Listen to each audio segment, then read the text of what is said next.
ship up to broadcast depth. We're going in.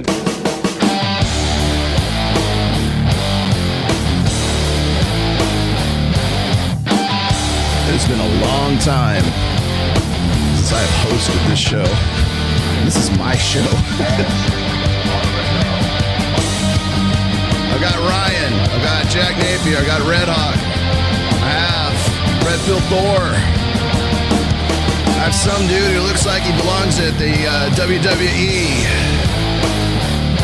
I have a fine Englishman with us today. I got some guy who looks like he belongs in Boogie Nights. Go. And then I have the one, the only, inimitable James Sexton Esquire, which means landowner, by the way.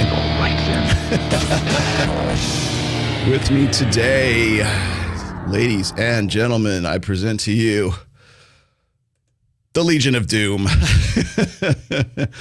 All right, now let me turn off the echo collation so you don't get echo. There you go. All right, gentlemen, you can unmute yourselves now. I haven't used that song in so long. Gosh, I forgot I even had it still on the board. All right, okay. Let me just go around the horn here. Ryan will join us at some point. Jack Napier will unmute himself at some point as well. Gentlemen, how are we doing today? I have James Sexton with us today, who is fresh out of his interview with Lex Friedman. That was awesome. Did anybody see that? Anybody catch that yet? It just came out. When did it drop, James? Yeah, earlier this week.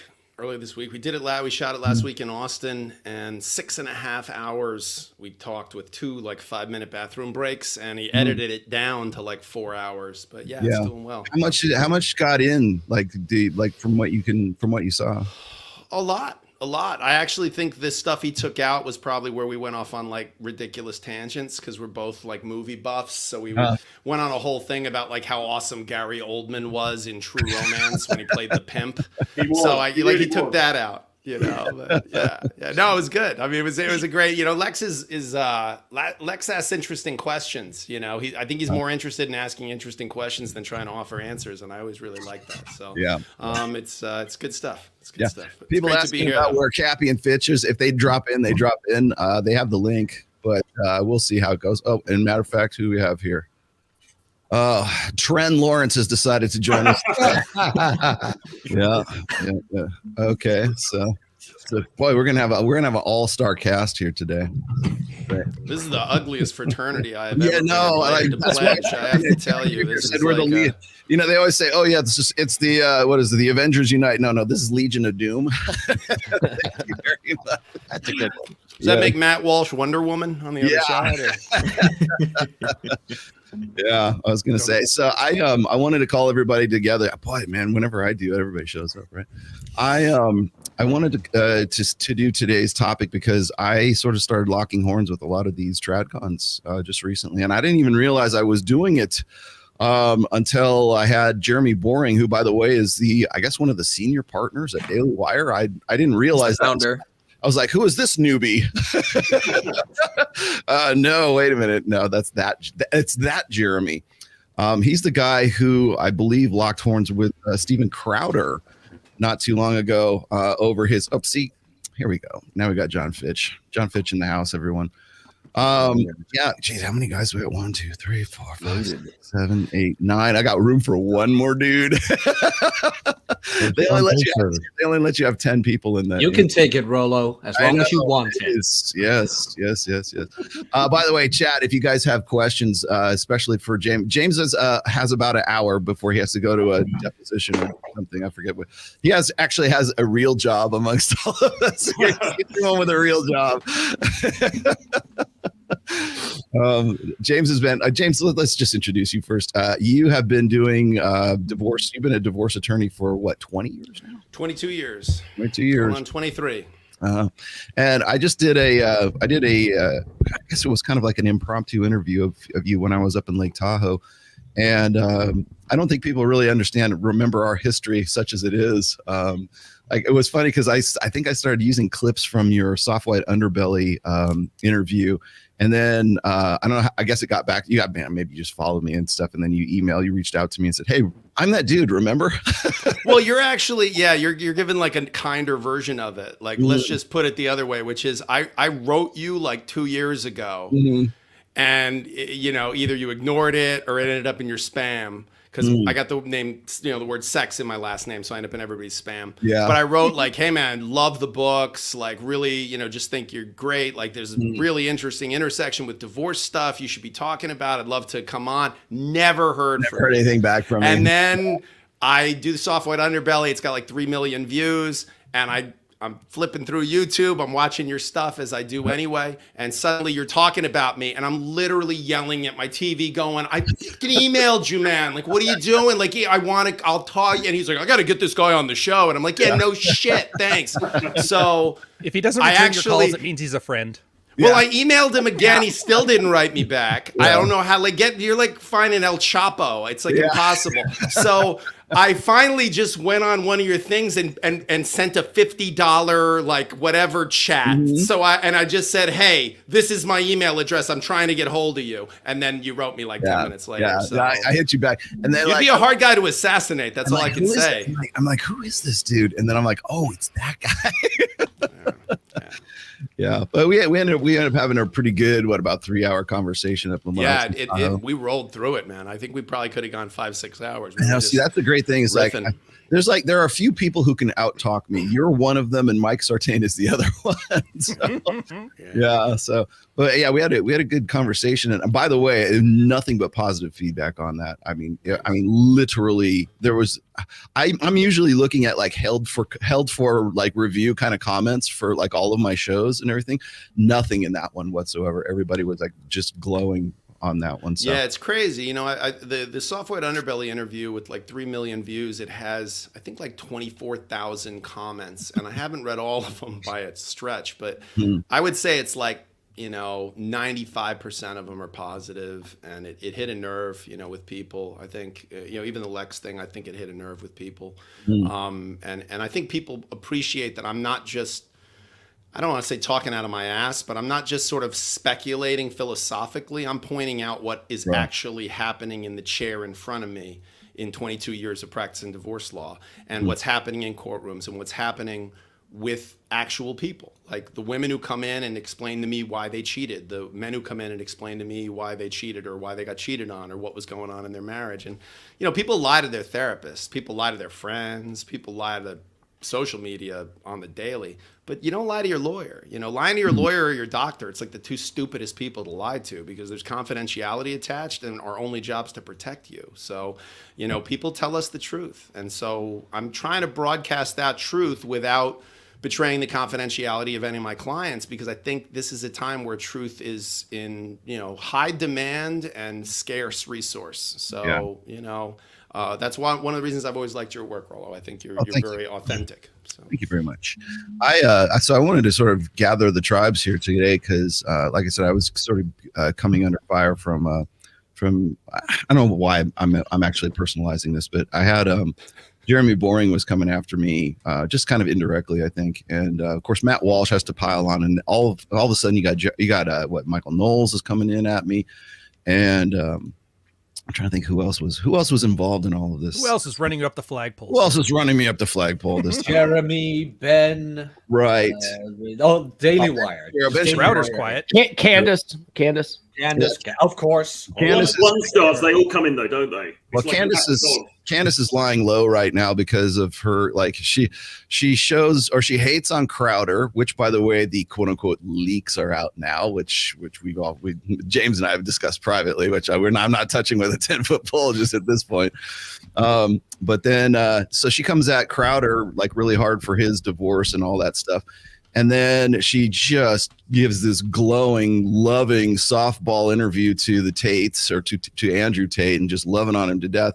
And then, like, literally, like 2 weeks later, the stuff with what's his face, Russell Brand right now, and so these allegations are credible. I'm like make up your fucking mind, man. What's wrong with you? But I'm starting to look at Daily Wire right now as sort of this. They're starting to look more and more like, I don't say controlled opposition, but they're certainly looking. Oh, they are. They're positioning themselves right now to be the Fox News of the 2024 election cycle right now. And you can see this because of the people that they're bringing on, that they're the talent that they're hiring right now. And part of that is sort of throwing the red pill under the bus as quickly and as efficiently as possible right now. Because a lot of these guys were on board with this stuff where they wanted to be a part of it. I mean, hell, you had Michael Knowles, who was on whatever podcast. And I'll tell you, the other thing that gets me is like, Glenn knows what I'm talking about here is as much as I like Brian and whatever from whatever podcast, it's like, it seems like they have some sort of deal going on with Daily Wire at this point. Because it's almost as if like that's the safe version of Fresh and Fit that everybody can go on there and just sort of, wag fingers at the Rolo, let's call it what it is. It's the white version of Fresh and Fit. The white version. It is. Well, it's the safe version. Like they can go on there and feel comfortable and going on and just wagging fingers at the ratchet girls that are on there. Go ahead. Wait, Jack. you mentioned safe, but weren't they the guys who had like the fun fucking anime girl on there with the red hair and the cross-eyed and the tongue all over the place? Yep. Yeah. That's considered safe. Yeah, that's why we called it the white version. Well, it is. It is when you got Lila Rose sitting across the table from Adam 22. That's the battle royale that they want to see, right?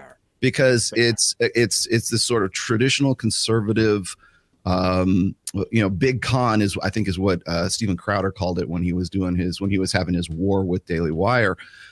It's big con that's trying to sort of like legitimize themselves in these spaces right now. And the best way that they can do it, especially when it comes to marriage, and that's why I wanted James on this show, is when it comes to marriage, they think that they have a monopoly on marriage.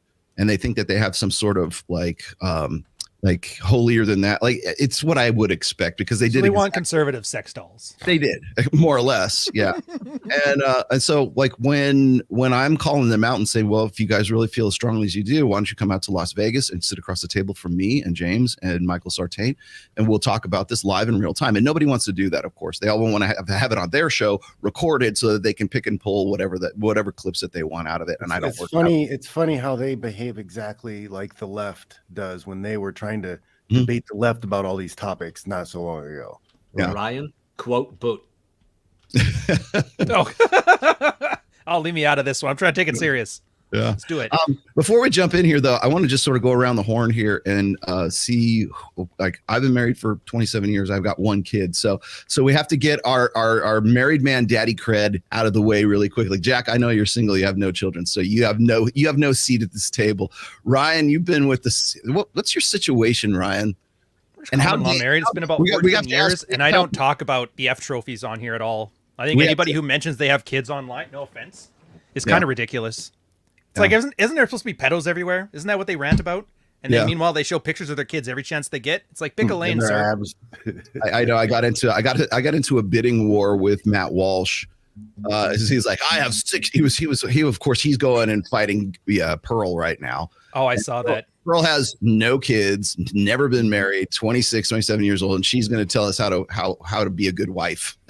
I still think it's funny that Matt Walsh's only definition of a good man is how close to Matt Walsh are you? It's like, come on, bro. Couldn't you pick Jesus or something? Like, isn't he supposed to be the role model? No, be Matt Walsh, or you're just a cock.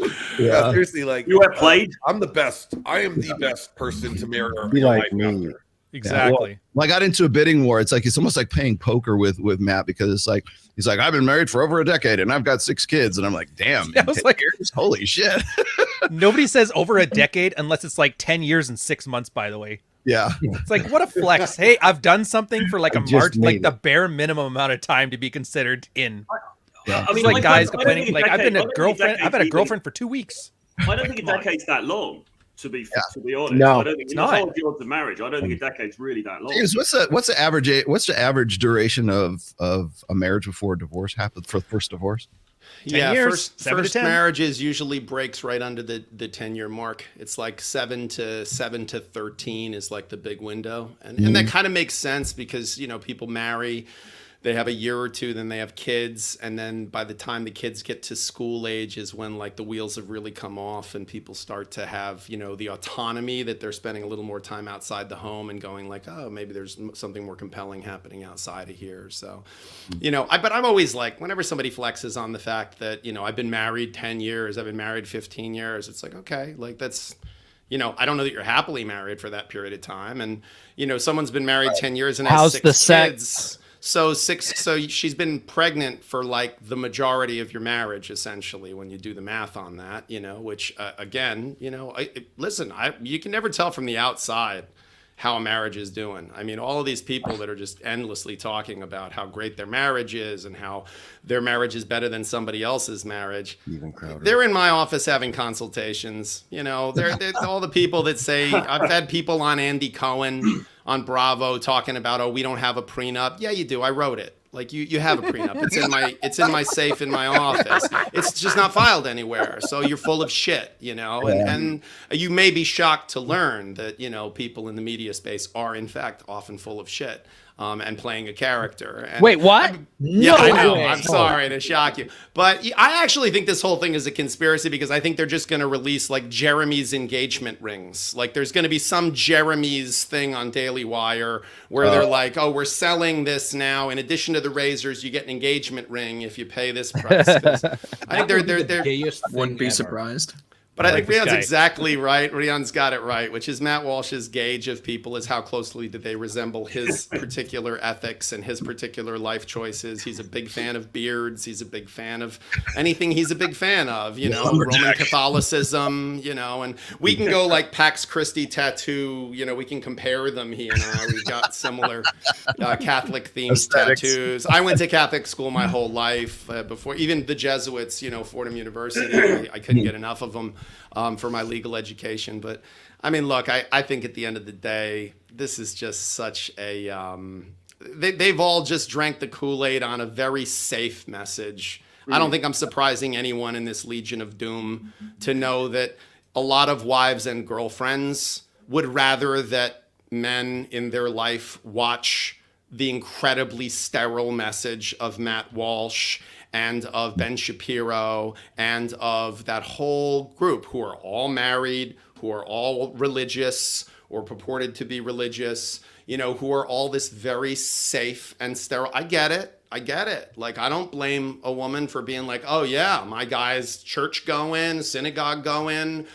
He's not, you know, he doesn't have a bunch of women sitting around him on a panel. He's, you know, not around women. Like, it's harder to be Rollo than it is to be Matt, you know, like Matt doesn't have, like when you're judging bikini contests and you're in Vegas and you have a ton of beautiful women around you and you're popular and you have a platform and you choose to have a monogamous, happy relationship with your wife because you're satisfied. I'm a lot more impressed with that than a dude who hangs out with no one but other married dudes and has no women around him ever, other than maybe like the women at church, and their ability to be monogamous. That's great, man. I'm really good at eating healthy when I'm sitting in a closet, you know, but like that doesn't mean I have great willpower. That doesn't mean that I could survive in the world because you let me out and I'm going to go to the first KFC you let me near. So I'm just not impressed. Like when fish dream, they dream they're sharks. I get it. Mm-hmm. And it's really easy when you're in that environment, sitting around round tables with large groups of dudes only, talking about how much you're all really, you know, totally pious and fidelitous. I get it. And look, until you don't anymore, until the wheels come off and you're in my office. So I just don't. Crowded. Yeah, I just don't, you know, I think that everybody's turned this into, the media space has turned into professional wrestling. It's good guys and bad guys. You go heel this week and now you're hero the following. And it's just ridiculous. It's no longer. It sounds like me as a lawyer, man. I love this. There you go. Don't get the hoes, man. Legal Ryan. Crazy. Oh God. What's crazy is like you would think like if anybody's gonna be like pushing marriage, it would be James. Like his business, his industry depends on you guys getting divorced. So brother, I do not have to do it. I know. You'd think I'd be giving out the engagement rings and I would be like, sign up. It's a great idea. I remember one year on Valentine's Day, I put on Instagram, I was like, happy Valentine's Day. Go out and get married. I was like, maybe start a closely held business with a significant cash component that will be difficult to value at some point.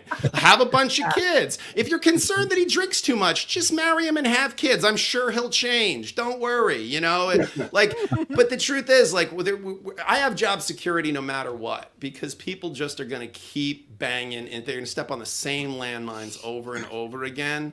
But I don't feel the need to get out there and say to people, like, people act like a divorce lawyer, like I'm walking around a bar, you know, going up to happily married men going, hey man, you could do better than this chick. Like, I don't need to do that. Like, I have a friend who's an oncologist. He's not walking around trying to encourage people to get fucking cancer. So, like, I don't kill it. I just bury the dead body. But I have to tell you, I think listen, Matt Walsh, that whole crew, they are doing me a favor, man. If you are creating a definition that, yeah, get married, young, have 50 million fucking kids, and like that's going to work out great. Don't worry. That's model your life after some of the advice I've heard Matt Walsh give, where he says like, yeah, you know, you don't have to know somebody that well. Like, what is all this? You have to know somebody that well. I knew my wife for like 3 months and we got married. And it's like, okay, so you're legit telling people, go out and just like, you know, you get along enough, you have somewhat aligned values, fuck it, just marry them, and then definitely have a bunch of kids. Like, dude, I owe you some money. I should. Hey, it works for the arranged marriage crowd, doesn't it? That's the worst fucking advice on the planet. What I don't really understand with these dudes is why it seems to be presented as some kind of countercultural or even slightly edgy message. It's like, hey man, we're making marriage great again, when the whole of mainstream society is also pushing the marriage agenda. It's, you know, they make out as if there's this huge push against marriage in the culture, and there really fucking isn't.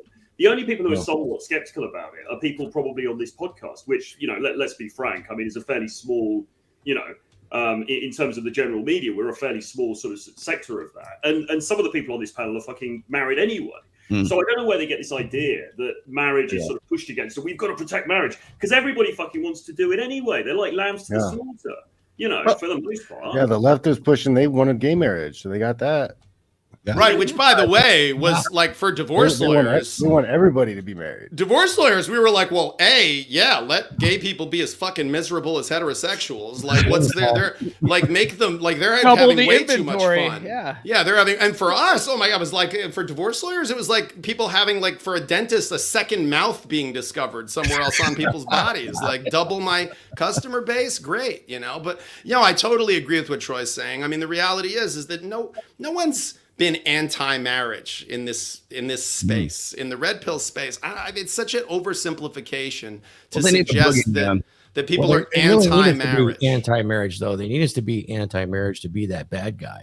Yeah, sure. They need a boogeyman. They really do, because and that's why they come at like Rollo and say, Rollo, you don't know anything about marriage. Oh, find out he's married 26 years. Oh, Thor, longer than all of them. 31 years. I'll skip the kids for Ryan, but 12 grandkids. So. You know, they need us to be a bad guy for sure.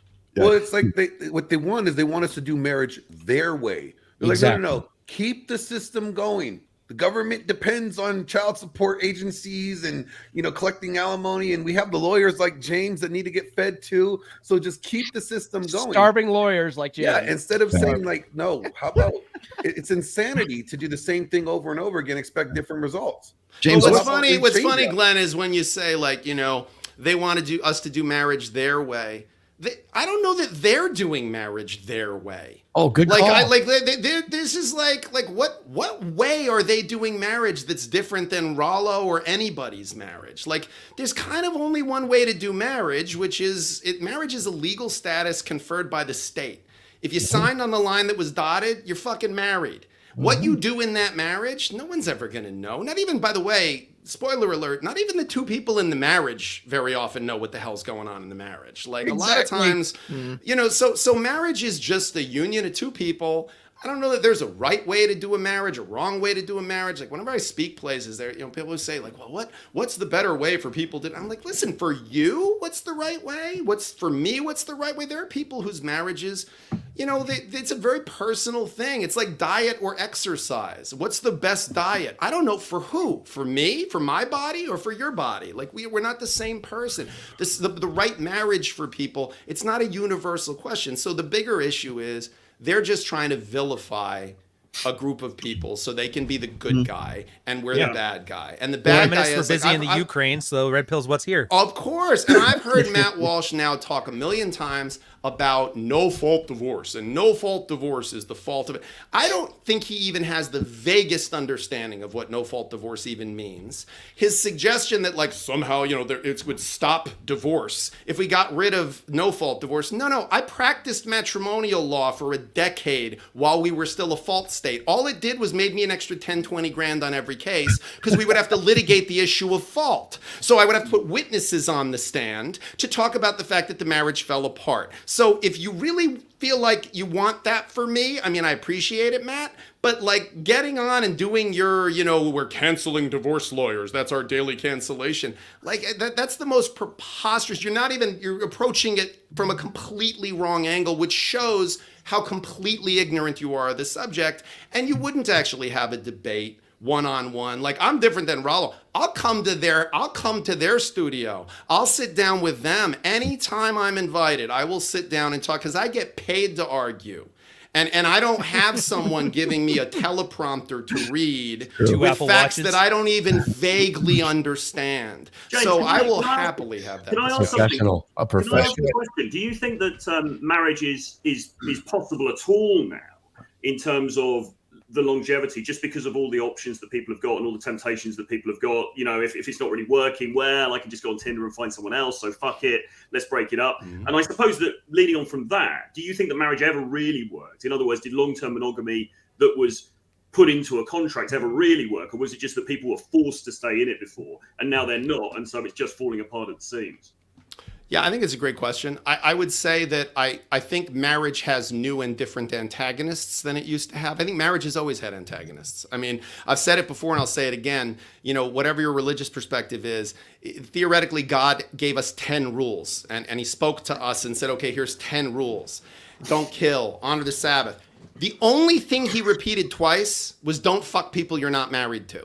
He said, it's the only one. Thou shalt not kill, said it once. Don't steal, said it once. Don't covet your neighbor's wife. Don't commit adultery. It's like Fight Club. Like first rule is don't talk about Fight Club. Second rule, don't talk about Fight Club. It's the same thing. He was like, don't fuck other people. Seriously, guys, don't fuck other people.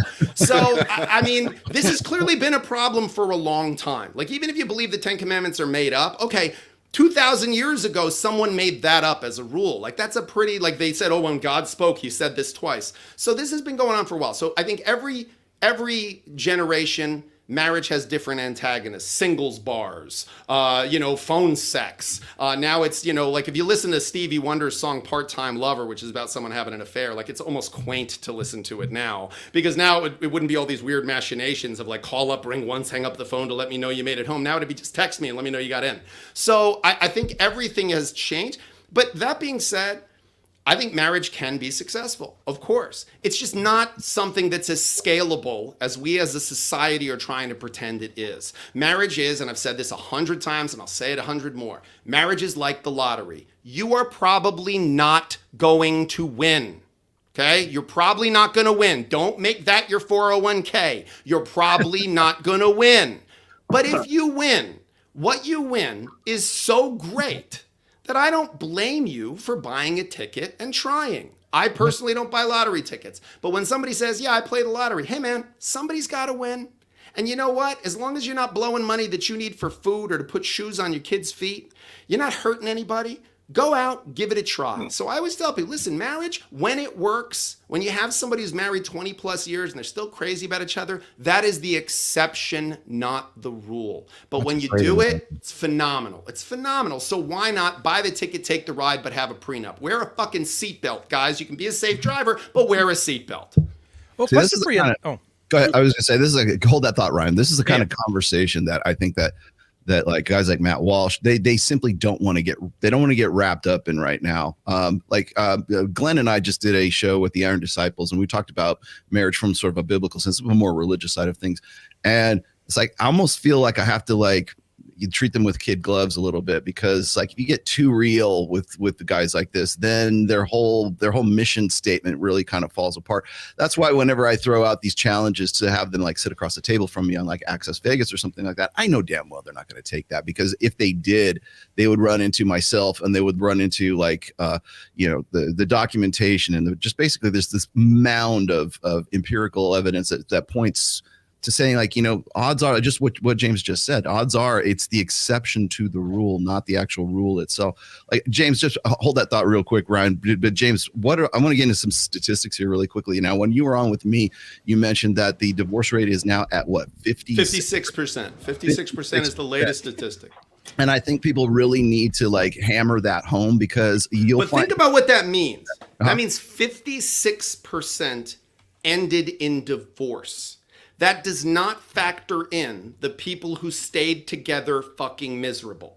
Okay? So like, you can't go, oh, it's 56%, but the other, 44 are blissfully happy. Like, no, gang, no. If you know one unhappily married person, they're outside of that 56%.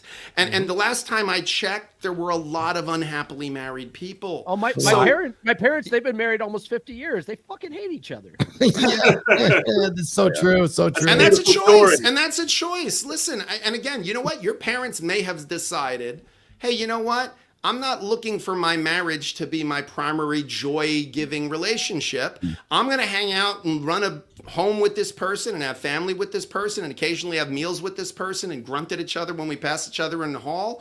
And you know what? God bless them, man. It's their right to do that if they want to. Like anybody, I believe in that. But to say that marriage, in this, look, I think this all boils down to a very basic premise that I was talking to Rollo about offline. If we are right, okay, about being skeptical of marriage, then the way that all of these TRADCON people that are very much pushing marriage, the way they're living might not be right. Like, they're so deeply invested. It goes to Rion's point. When you're so deeply invested in something where every single person around you is all doing the same thing, we're all married, kids, religious, and we're surrounded by... Of course they're looking around at each other going, yeah, this is the way to live, isn't it? Right, this is the way to live. It's like a group full of alcoholics at a bar, all going, I'm not an alcoholic. I don't drink any more than that guy or this guy over here. Like, yeah, no shit. You're in a bar in the middle of the day. You only drink as much as the other fucking guys at the bar. But the truth is, go out in the street. You're the only one drunk at 11 a.m., man. I'm sorry. Like, it's not, but this is, they're in an echo chamber of echo chambers crying about liberal echo chambers, which makes no sense whatsoever. Meanwhile, there's some nuance on this panel. We have divorced people on this panel, happily married people on this panel, people with kids, people with adult kids, people with young kids. And none of us are sitting here going, do not get married ever under any circumstances. It's a terrible technology and women all suck. None of us are saying that. We have wives, sisters, daughters. Maybe Jack's like, I'm kind of... Jack's like, I am getting married. Yes. Jack's getting married to get his green card. Go ahead, Brian. Go tell us what you're going to say. Yeah, you're right. It's because telling guys what to do isn't the point of it. It's marriage is a bad deal for men, which is a different statement, but they don't care. My question for you is, because everybody was used to talk about the civil thing, the court stuff, that's the problem. The religious ceremony is what it used to be. Correct me if I'm wrong, because you are the expert on this. What used to happen, back when it was the church doing it, is the church would never grant a divorce. People used to leave their husbands and wives all the time. They would live with somebody else. And I remember it was so common that they used to have sitcoms in the 60s and 70s that as the trope, I was dating a girl, it's going to be great, we're falling in love, but there's this one secret. It's like, actually, I still have a husband, so they had to go, and the shenanigans ensued. They would go and get him to agree to a divorce so she could remarry. So what I'm wondering is, like, do you think these guys, like, do I have it wrong, or do they completely forget their own history of, like, church and marriage, where people were still getting divorced, it just had this convoluted remarriage thing about it, and people were just cohabitating? Yeah, Ryan's got a good point, and it's a legit issue. You see it in I happen to represent a lot of people because I'm in New York. I happen to represent a lot of clients in the Hasidic Jewish religious community. And in that community, it is not uncommon for people to give what's called the get, the religious divorce, while they're still, and like be remarried religiously while they're still from a secular legal standpoint, from a state standpoint, still married to another person. So, you know, we talk all the time about the distinction between a ceremonial religious marriage. I mean, Rollo wrote a lot about this in one of his books. This idea of like a ceremonial marriage, a religious marriage, a spiritual marriage versus the state construct of a legal marriage. Those are two very different things, and they change your rights in very different ways. But there are plenty of people that they don't bother actually getting legally divorced from a secular legal standpoint. They avail themselves perhaps of the tax benefits of being married, or that they don't have to split the dependency exemptions. There's a lot of financial reasons, or staying on health insurance. I know a lot of women who try to stay legally married to cops and firefighters as long as they can because they have great health insurance and they can stay on that health and dental and optical coverage. So there's a lot of reasons why people, you know, do all these kinds of things. Again, marriage is a legal contract. And that's why you're signing up for something with the state. And by the way, I have to say this because, you know, I see the comments as they come in. If one more person in the comments, when I talk about prenups, says prenups aren't legally binding, prenups are, who the fuck are you that you're saying prenups don't? Seriously, who the fuck are you? Are you a practicing matrimonial attorney? Because I am. Prenups are binding, okay? Yes, maybe the one you got on LegalZoom or that you Googled didn't work. I'm sorry, you're an idiot. But like, you could have spent $1,000 and gone to see a lawyer and they would have given you a binding prenuptial agreement. Prenups are binding. Trust me, I know I'm a really good lawyer and I have lost trying to set aside prenuptial agreements. I lost, and it went all the way up to Court of Appeals, and I lost again in the Court of Appeals on a prenup that was signed in the vestibule of a courthouse with no financial disclosure while the bride was 6 months pregnant and had a church full of people, and the court said, yeah, it was binding, that's not duress. Sir, and you're going to tell me they're not binding? They're binding. Trust me, they're binding. Sir, I'm subscribed to Better Bachelor, and he tells me they aren't binding. What do you know? You're subscribed. James, can I ask you? James, is the fundamental problem just about monogamy, though? Is it that human beings in general find monogamy very difficult because we like the idea of security, we like shacking up with someone for a bit, but we also want that variety as well? And the problem is now, you know, you get sort of to 10 years in, you're like, oh, this is a bit fucking boring. I kind of fancy the pool boy, or I kind of fancy the woman who works in, you know, Starbucks, and then the marriage breaks up. Is that what the fundamental issue is here? The fact that monogamy itself is difficult for humans? You know, there are people smarter than me who've written a lot about that. Esther Perel wrote a great book called Rethinking Monogamy. You know, there's a lot of good work on whether or not human beings can be effectively monogamous. I guess what I would say is, from where I'm sitting, I don't know if it's a problem with monogamy as a concept or technology. I think it's a problem of dissatisfaction. So, you know, I don't know. Like, I agree that it's easier to control your food environment than to control your brain. So if you got candy in the house, the chances of you wanting to eat it is higher, right? So a smart person on a diet or trying to maintain their weight, they're not going to keep candy in the house because they can control their food environment easier than they can control their brain.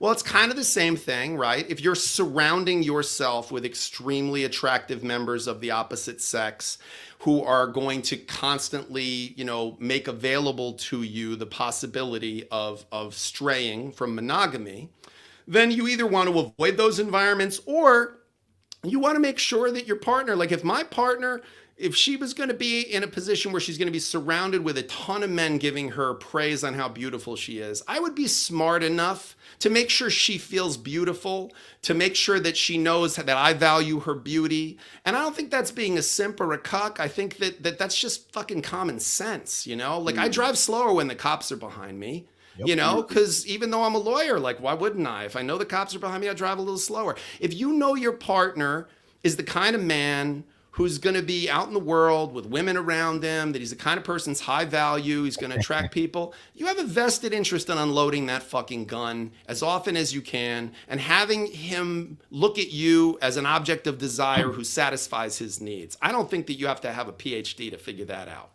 So I don't think monogamy is necessarily the problem, because if it was, we would just potentially have different definitions of marriage. We'd have non-monogamous, ethically non-monogamous marriages. I know people in ethically non-monogamous marriages where they say, yeah, you know what, I turn a blind eye, don't ask, don't tell. You know, I'm sort of delegating that to, you know, to somebody else. I know plenty.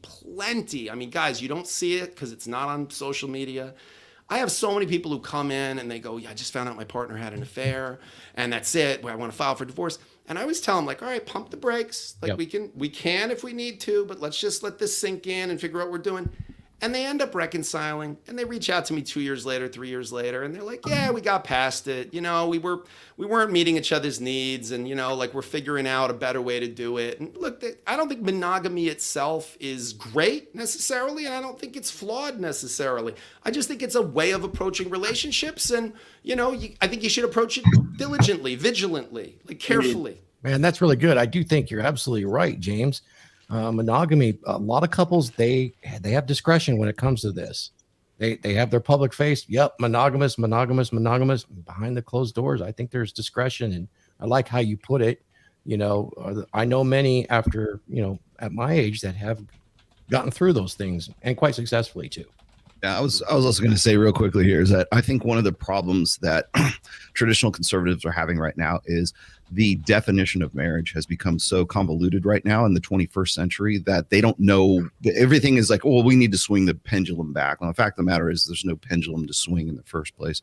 And so everybody wants to go back to this 20th century, 19th, 18th century definition of what marriage is. Well, all of that flew out the window when, like, what was it? Fitch was just saying, you know, after, it's not gay marriage, it's like actually same-sex marriage.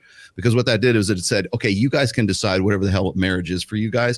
It's just a contract between two people, or in some cases, maybe 3 people or 10 people, who even knows, right? But the fact of the matter is that the state doesn't care what your particular arrangement is in your LLC that is a marriage at this point. So if I joke about this all the time. It's like me and Aaron Clary could get married today if we wanted to, as heterosexual men, and the contract of our marriage is that he goes out and has sex with hot bitches and I do too, and that's how we're going to work it. But as soon as one of us sucks a dick, then that's grounds for divorce. And so that's a breach of contract for the LLC of our quote unquote heterosexual life mate marriage, whatever the fuck we want to call it. And now we go and we see James and say, that son of a bitch went homo and I want him out of my house now, and we need to split the marital assets. That's the kind of questions that people who have this sort of traditional conservative, you know, close on her end, close on his end, one man, one woman, Adam and Eve, all that kind of stuff. And I'm not saying that that's a bad idea. I'm just saying that the reason why they're struggling with this and they're coming at the red pill in particular is because they think that everybody's in the red pill is anti-marriage. And we're not. I mean, even when I talked with James, when I talked to you on the first time, I'm saying, look, I'm all for marriage. I've been married for 27 years. I've been married longer than any of the people who are coming at me saying, oh, the red pill is against marriage, and, you know, wagging fingers and everything. I've got 1 kid. Sorry, I guess I don't get, you know, my real man points. Because, like, I apparently have to have 6 to actually have a conversation with these people right now, because I'm not saving the West by having, like, you know, 8 kids. But the fact of the matter is I've been married longer than they have. I've raised a daughter from infancy to adulthood who just got married back in August as well. So at what point do we have this conversation? They don't want to have the conversation because it's exactly what you were saying before. When you've got people who want to sort of define marriage as whatever it is, it's like this relative subjective to that person. Like, for instance, I was mentioning this when I was on with the Iron Disciples, is you got a guy like Destiny who's in a quote unquote open relationship with his wife. They're man and wife. They have a marriage contract between the two of them. Right. You got Adam 22 and Lena the Plug. OK, they are both do pornography together. They both have, you know, their contract of their marriage is that they can go screw other people. Not unlike the situation I just mentioned to you in the quote unquote same sex marriage. But they're married. I've seen her dressed in a white gown when they got married. I mean, they got married in a traditional sense. And so what I think really kind of rubs traditional conservatives the wrong way right now is the fact that you've got people who are calling themselves married, but they're not actually married in the sense that they would like you to have. That will like. Yeah, you know, but what's funny about this to me, Rollo, is like, for a group of people that claim or want or fancy themselves to be iconoclasts, right? Like the Daily Wire really likes to be like, oh, we're contrarian, we're some alternative. Okay, they're so hung up on the consolidation of state power that's represented by marriage. Like, marriage is a legal guys. Lena the Plug and Adam 22, they're legally married. It's the exact same legal status that Matt Walsh and his wife have. It's the exact same piece of paper they signed up for. So there are as many ways to have a relationship within a marriage as you like. The marriage is the vessel. The relationship is inside the marriage, okay? Marriage is a state agency. So when they get up and say, well, okay, red pill's against marriage. Okay, first of all, why is on this issue the Daily Wire suddenly so into the government? The government making decisions about them. Does Matt Walsh have a prenup that I don't know about? That suddenly his sort of libertarian approach to the universe, because he's saying he's going to make his rules? No, he's signed up for state agency rules. He signed up for the state's rules related to marriage and children. So if his wife leaves him for a good reason or no reason, and he has 6 children to pay child support for, he's not going to bitch about that, right? He's just going to go, no, that was the right number because I signed up. I'm a very big fan of marriage. Okay, marriage is a government state. It is a legal status defined by the government, modified by the legislature. It has nothing to do. Yes, there's religious marriage. There's lots of other ways to view marriage. It's a relationship. It is a legal status. And before you fanboy out about the legal status of marriage or you rally against the status of marriage, just know what you're talking about. You're talking about a government title. That's all. Well, didn't you say before, James, you said before, like, there's 2 concepts of marriage. You said there's the religious marriage, right? And then there's the state marriage. Now, let's say, a guy goes like, I want to get married, but I don't want to get married with the state. So let's just go to a covenantal marriage with the church and let that be it. Is that still possible? Glenn, you are asking the right question. And it is exactly what, covenant marriage, religious marriage, spiritual marriage. Cohabitation. When's the last time you went to a wedding and afterwards went, gang, I just need to check the paperwork. Could I see the paperwork? I just need to check the license. I want to make sure it was signed before I give you the gift. I just want to make sure. Like, no one does that. Did you ever, with your folks, your parents, did you ever go like, guys, can I see the paperwork? I just want to make sure I'm not a bastard. I just want to make sure. Let me just check this. Okay, good. Everything checks out. And the witness. Okay, good. The notary. Got it. Okay, great. Appreciate it. Thanks, guys. No, you don't. Nobody does. So yeah, go get married. Go have a wedding.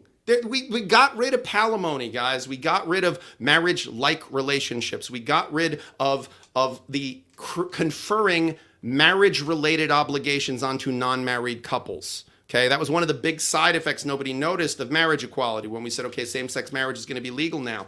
We got rid of all these quasi-marital relationships because we couldn't say anymore, well, we have to treat this like a marriage even though it's not a marriage, so we'll treat it like a business and we'll do partnership dissolutions. I did those breakups. Like, I did those divorce-type cases. They weren't divorces, but what we would do is we would say, okay, this gay couple, they weren't legally allowed to marry, but they ran their house like a business where he was the primary wage earner and this person took care of the house, so we'll just try to do it like dissolving a business. Once marriage equality happened, the reality is like, okay, if you want to get married, you have the right to get married now legally. So if you're not availing yourself of that right, if you don't sign on the line that's dotted in the presence of 2 witnesses and have a solemnization ceremony, you are not legally married. So yeah, have a wedding, have a party, wear a white dress, have somebody with a collar pronounce you man and wife, do whatever the fuck you want. But signing the line that's dotted, signing the state contract, filing it with the Bureau of Vital Statistics, that's the thing that ultimately gets you to my office. Hey, James, what about states that support or that recognize common law marriage? There are very few states that recognize common law marriage anymore, and they all have very specific definitions of what constitutes a common law marriage.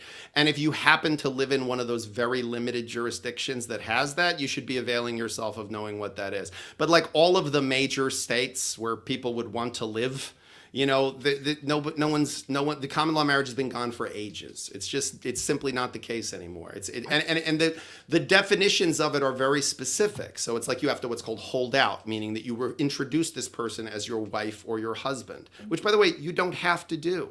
You can refer to a person as your boyfriend or girlfriend, even if you're married, or call them your partner, even if you're legally married. You don't have to disclose the fact that you're married to anybody. It's not on record anywhere except the Bureau of Vital Statistics, and it's a confidential record. It's not like you can look up if someone's married, guys. Trust me, I know. You know how many women call me and go, "Can I look up if the guy who I'm dating is married?" I get like 4 of those calls a week, and I don't. There's no like marriage database like that I can go on and be like, "Oh yeah, he's married. He's got 3 kids. Yeah, he's just banging you." Sorry, like I can't. It doesn't exist.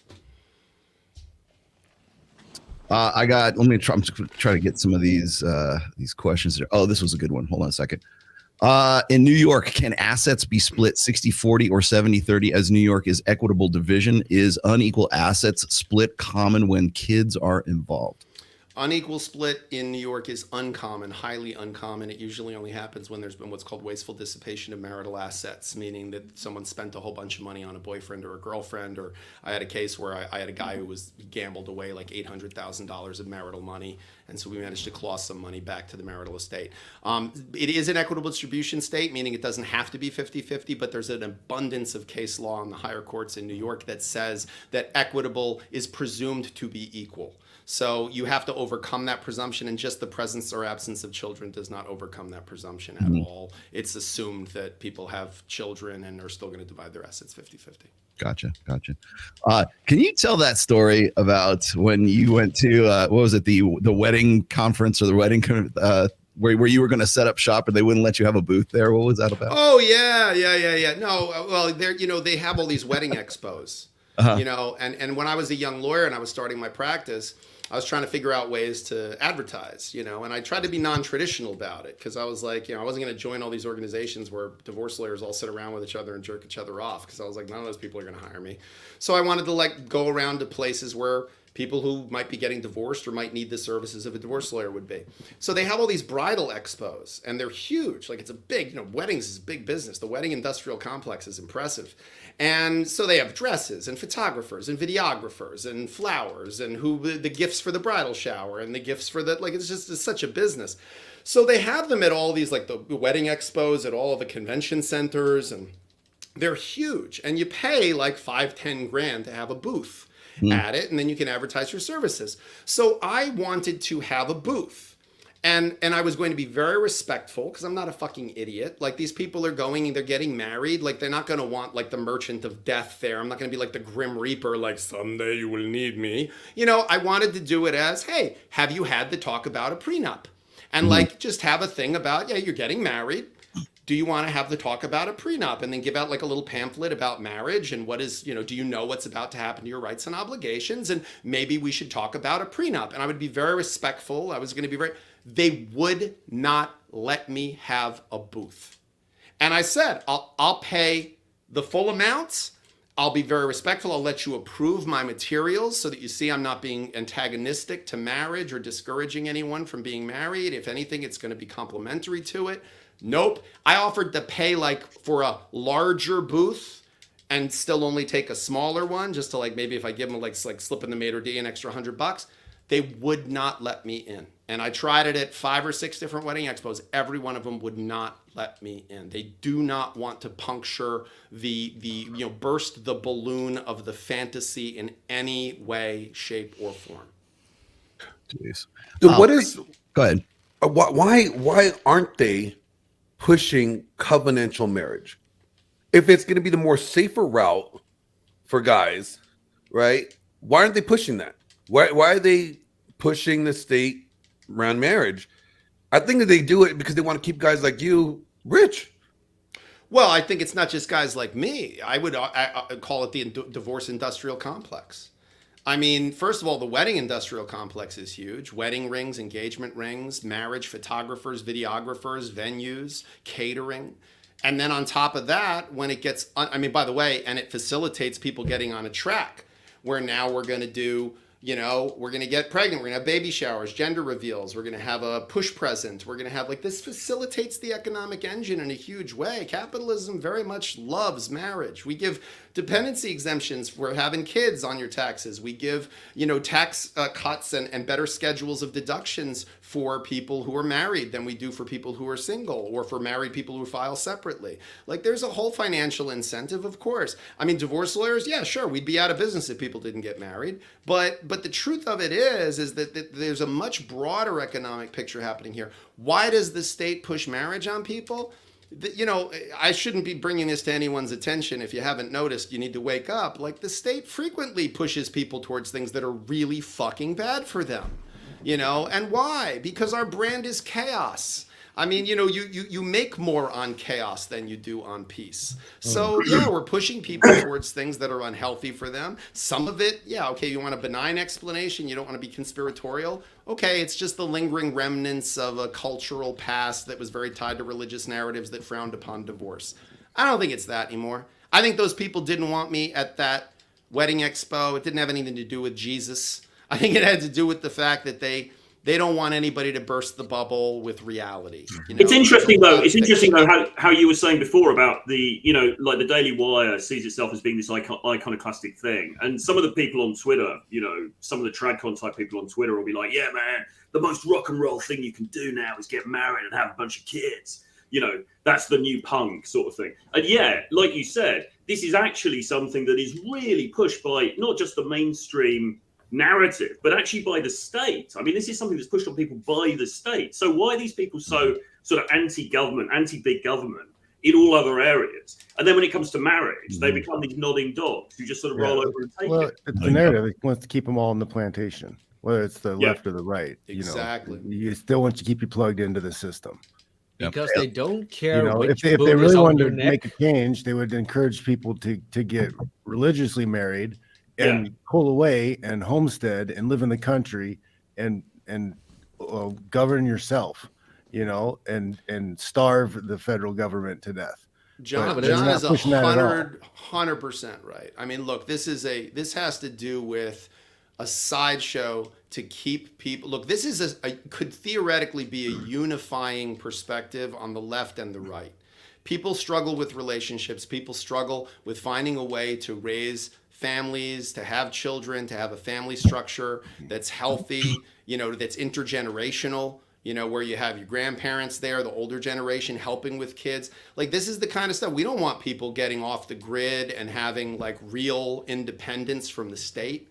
You know, what we want is we want people to be suckling at that government teat for the rest of their lives. And so the way to do that is to pretend that it's somehow like rock and roll rebellious to do the most conservative, the most traditional, and the most state-pushed thing that literally benefits no one but the state. To let them impose rules on you. It's also something that right. It's also the thing that literally, what is it, like 25 billion men before you did.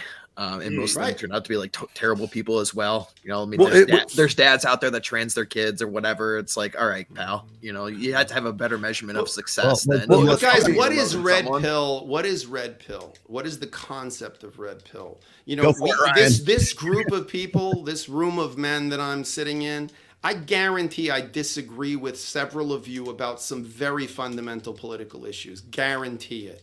But what I do think we all have in common is our eyes have been opened to a certain reality, an ideal in reality. And that's the thing about being a divorce lawyer. I don't have the comfort of illusion. I don't sit around and talk about what people's relationships could be and maybe they'll figure out a way to do that. No, I'm dealing with real. When are you going to see your kid? What time does the visit start? What time is it going to end? How much are you guys? I want to support my kid. Okay, how much money specifically is going to go to these kids and who will it be paid to? And how will we ensure that it's being used for the benefit of the children and not for cosmetic surgery? So this is the reality. And so that's all red pill is red pill is about reality, opening your eyes, wiping away the rose-colored glasses that have been shoved on your face by the state. And you know, all tradition is peer pressure from dead people. That's all it is. It's all it is. It's not even apolitical and amoral. What's funny about it? Let me read this real quick because this was from and Thor, I know you got a question. I'll get to you in just a second. I got this from, this is what I was kind of started me down this very dark path with Jeremy Boring. This was his tweet. I have it here. I could put it up. Dark. This is the most fun episode we had in this is the most. I'll just read it here straight up. This red pill attack on marriage is evil. They use the evil word. Divorce is also evil. No fault divorce is particularly evil. Divorce when children are in the picture is one of the most evil acts a person can engage in. All these acts of evil are common because evil is is common, and we are all given to it from time to time. But that does not change what they are. The fact that women initiate 80% of divorces is evidence that some manifestations of evil are more common in women, something society, and frustratingly Christian society, has been trying to obscure since we turned over all our moral authority to women in the 20th century. It's also evidence of a deep societal sickness, one that creates enormous incentives for women to divorce and virtually, though not absolutely, none for men. The red pill rightly observe much of this sickness, even rightly diagnose much of it. Well, at least you're coming halfway. But then they turn this on the institution itself, an institution fundamental to human flourishing, male flourishing, the flourishing of children, and the flourishing of society, an institution that is, when rightly ordered, the great metaphor of our relationship with Christ. Marriage makes men men. There it is, Ryan. Marriage saves men and is a picture of salvation of men. I think probably James would have something to say about that. What does marriage make men men? What does that even mean? Make marriage. There you go. We should fight to make marriage. We must defend men's rights in marriage. We must not abandon marriage. To abandon marriage is to abandon the fight beneath the fight on which all other fights are premised. Anti-marriage is anti-life. You cannot be conservative and anti-marriage. Go ahead. And in Troy. the same breath, this jackass will promote Candace Owens to be the front of his platform to tell men that men need to man up and be the the spokeswoman for what men need to do.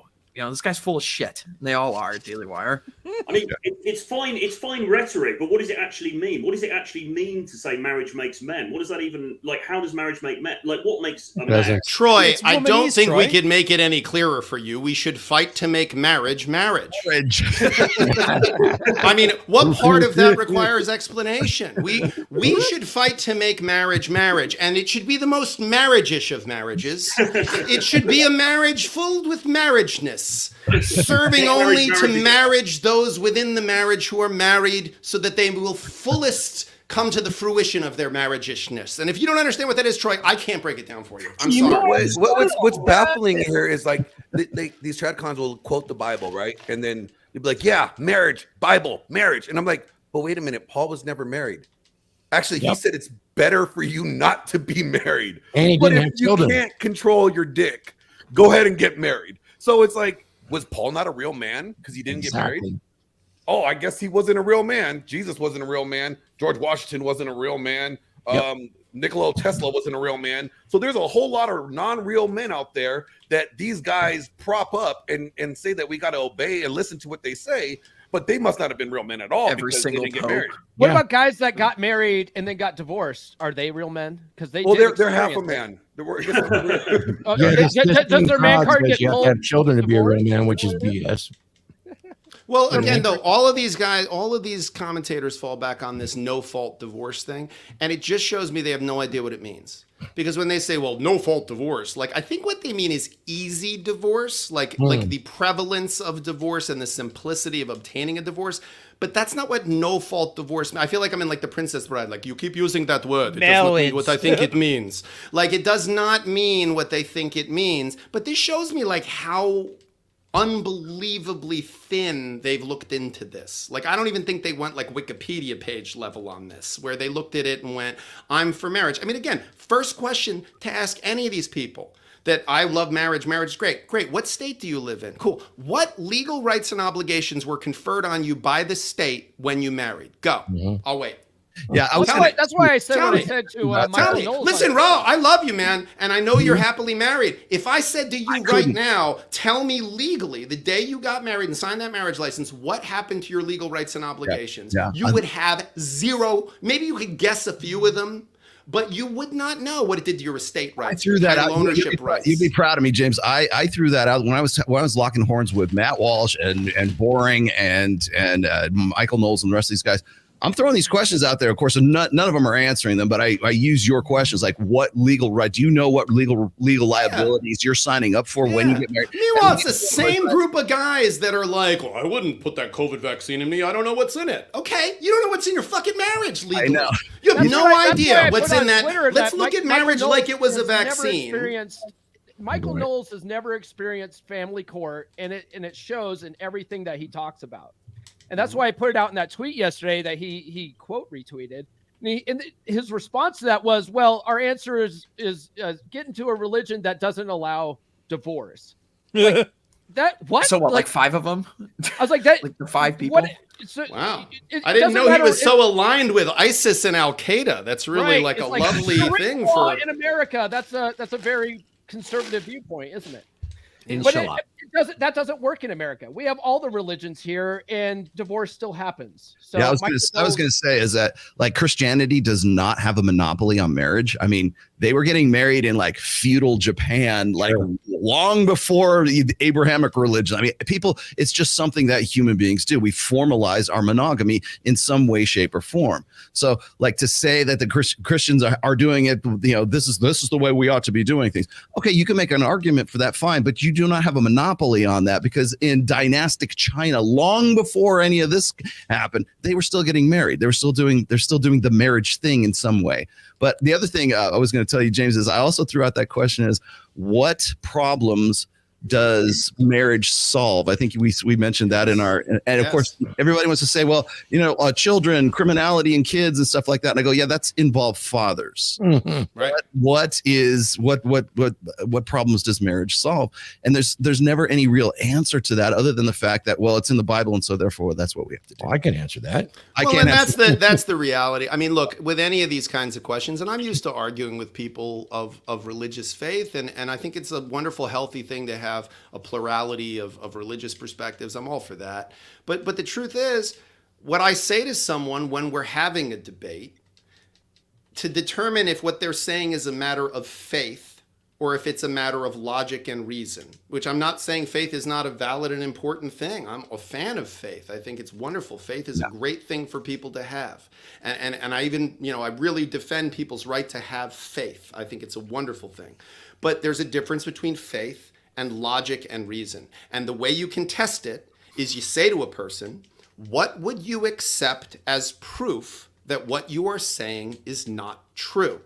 So when you say marriage is good for kids, okay, what would you accept as proof that that's not true? I can give you a bunch of answers. Well, I would look at statistics on what impact divorce has on criminality in children. I would look at what impact, how that correlates. There's lots of ways to look at it. If you say, what would you accept as proof that Jesus is not your Lord and Savior? The answer is going to be nothing. I believe that as a matter of faith. Okay, then I'm not going to argue with you about it because it's faith. So if these guys are saying, listen, I believe in marriage. Why? Because I'm Catholic or because I'm an Orthodox Jew and because my faith tells me that it's a union by God. I'm not talking about the state marriage. I'm talking about religious marriage, and my religion says that. Cool, man. Go. Do your thing. That's great. This is your religion. It also says you can't eat pork, and it says that you're not allowed to do other things. Okay, just be a consistent person in that narrative that you've signed on for. But to say that the state agency, that the governmental definition of marriage that you do not understand in even a cursory manner is like the path to salvation, and anyone who questions it as potentially having second order effects that might be bad for people is a bad person and is, their words, not mine, evil, evil, evil, evil. Come on, guys, you're better than that. You should be better than that. You're more educated not better than this. that. Well, you should be. They could be. Yeah. They're not better than this. James, can I ask you a legal question with your experience? Sure. You've been around a long time. How about, what are your thoughts, pros and cons, on alienation of affection laws? There's 6 states that still enforce these, and you can still get settlements. I believe North Carolina just had one in 2019 of $8 million that was awarded because of alienation of affection. Now, I know Japan and quite a few countries have these built in, and they have very low divorce rates. Do you think there's any value in that from your background and your religious background? Yeah, it's a great question, Thor. I mean, I did some speaking in 2019 when that big decision came down, and that was kind of a renegade judge trying to send a message. Most states actually have the crime of adultery on the books in their penal law, like just like sodomy is illegal in a lot of states. Like receiving a blowjob, not even from like same sex, from anybody, is illegal in a lot of jurisdictions. And that's just, it's not enforceable though. Like no district attorney has prosecuted on it in ages. So yeah, there are still some states that have on the books alienation of affection laws. And what that is, for those of you playing at home, is you can sue the person who stole your spouse from you. Right. These are dangerous legal theories because, you know, we live in a society where you have what's called nuisance value, which is just being sued for something, even if it's not a valid claim, is going to cost you money in legal fees. So you may just want to settle it to not have to incur the legal fees. And that's where these alienation of affection cases ultimately end up landing. Like, you're not actually going to get a return on that investment. The truth is I represent people who cheat. I represent people who've been cheated on. The truth is at the bottom of a bottomless pit. Like, if a guy's sleeping with his secretary, is it his fault? Is it his secretary's fault? You don't know what bullshit story he told her about what's going on in his marriage. By the way, you don't know what's going on in his marriage, and his marriage might be a marriage that's been sexless for a long period of time. Right. Like, you just, and you don't know that maybe the reason his wife's not sleeping with him is because he's a nasty, abusive person to her. Like, it's so complex that for the state to come in and be weaponized against people because of their marriage and, you know, what happened in their marriage. Like, this, it requires the government to be in your bedroom. And do you really want that? You've been to the fucking DMV. Is the government so put together that you want them in your bedroom, governing your behavior in your bedroom? Like, this is ridiculous. And to suggest that it should be a crime that you slept with someone, like, look, it's so complex that to say that this is something that should be put in the hands of the state is just irresponsible. So when these people who are notoriously anti-government control and very skeptical of government control, and I think rightly so, are walking around saying, oh yes, this governmental body that governs like the minutia of our lives in a way that we don't even vaguely understand is wonderful. And if you're against it or even question it, you're evil?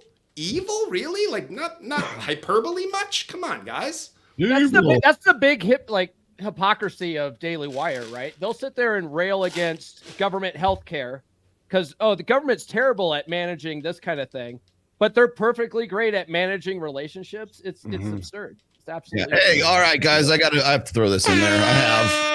I got Andrew Wilson makes his debut on Earl's. Hey, welcome, Skull. Thanks for coming in. You got questions? Glenn was saying you wanted to come in, Andrew. And by the way, thanks for joining us. Yeah, no problem. My wife actually let me know what was going on. I was doing something else this morning, but I appreciate you having me. We've been kind of chatting for a long time, but we haven't had an opportunity to talk. So I guess you could say that I would be here kind of representing the TRADCON side, though not not these particular TRADCONs.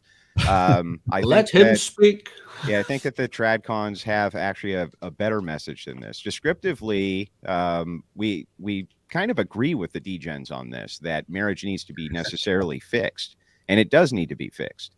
There's a massive problem that's going on. However, we do think that society does a lot better with the promotion of marriage, but right now men are getting a raw deal. So when you're talking about things like no-fault divorce, we do want to eliminate no-fault divorce, and we do want definitely for marriage to become something which is a sacrament again, meaning that when people take oaths, they take them seriously. Women aren't doing the things that they're doing right now, which are descriptively bad.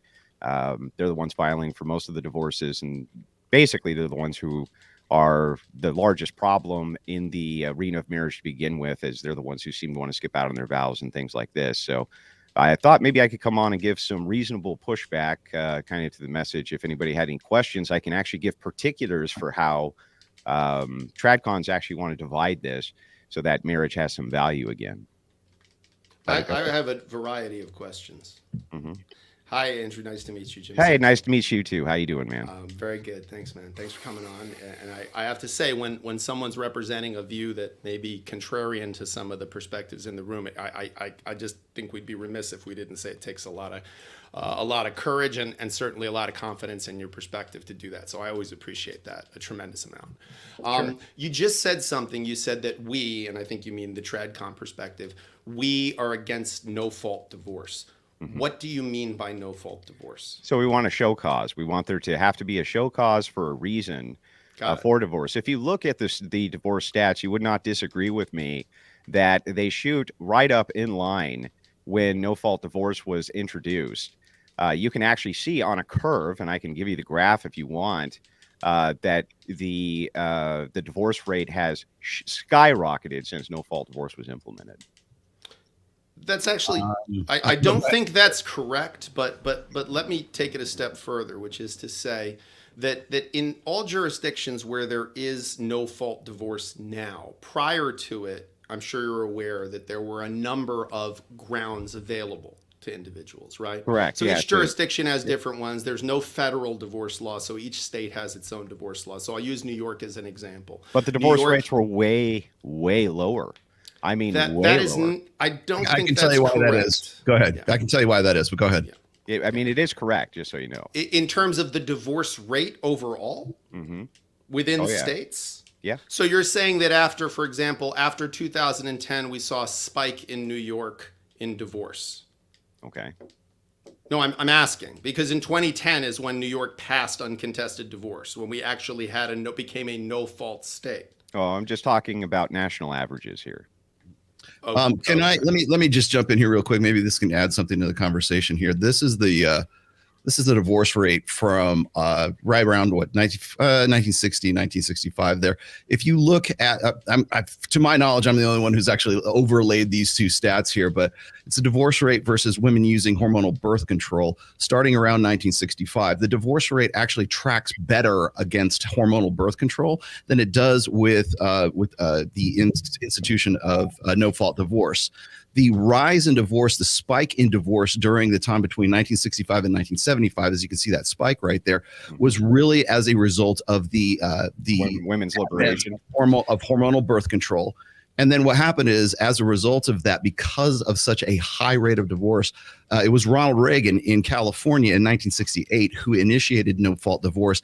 And this systematically, after that, state by state, adopted no-fault divorce after that to expedite the divorces that were occurring because of the sexual revolution, because of hormonal birth control. So it's not necessarily the fault of, let's say, no-fault divorce so much as it was the invention of hormonal birth control, which But without throwing that additional, I gotta say, at that time that hormonal birth control took off, it's also when women started entering the workforce. And because of the sexual. I got to channel Aaron Clary here.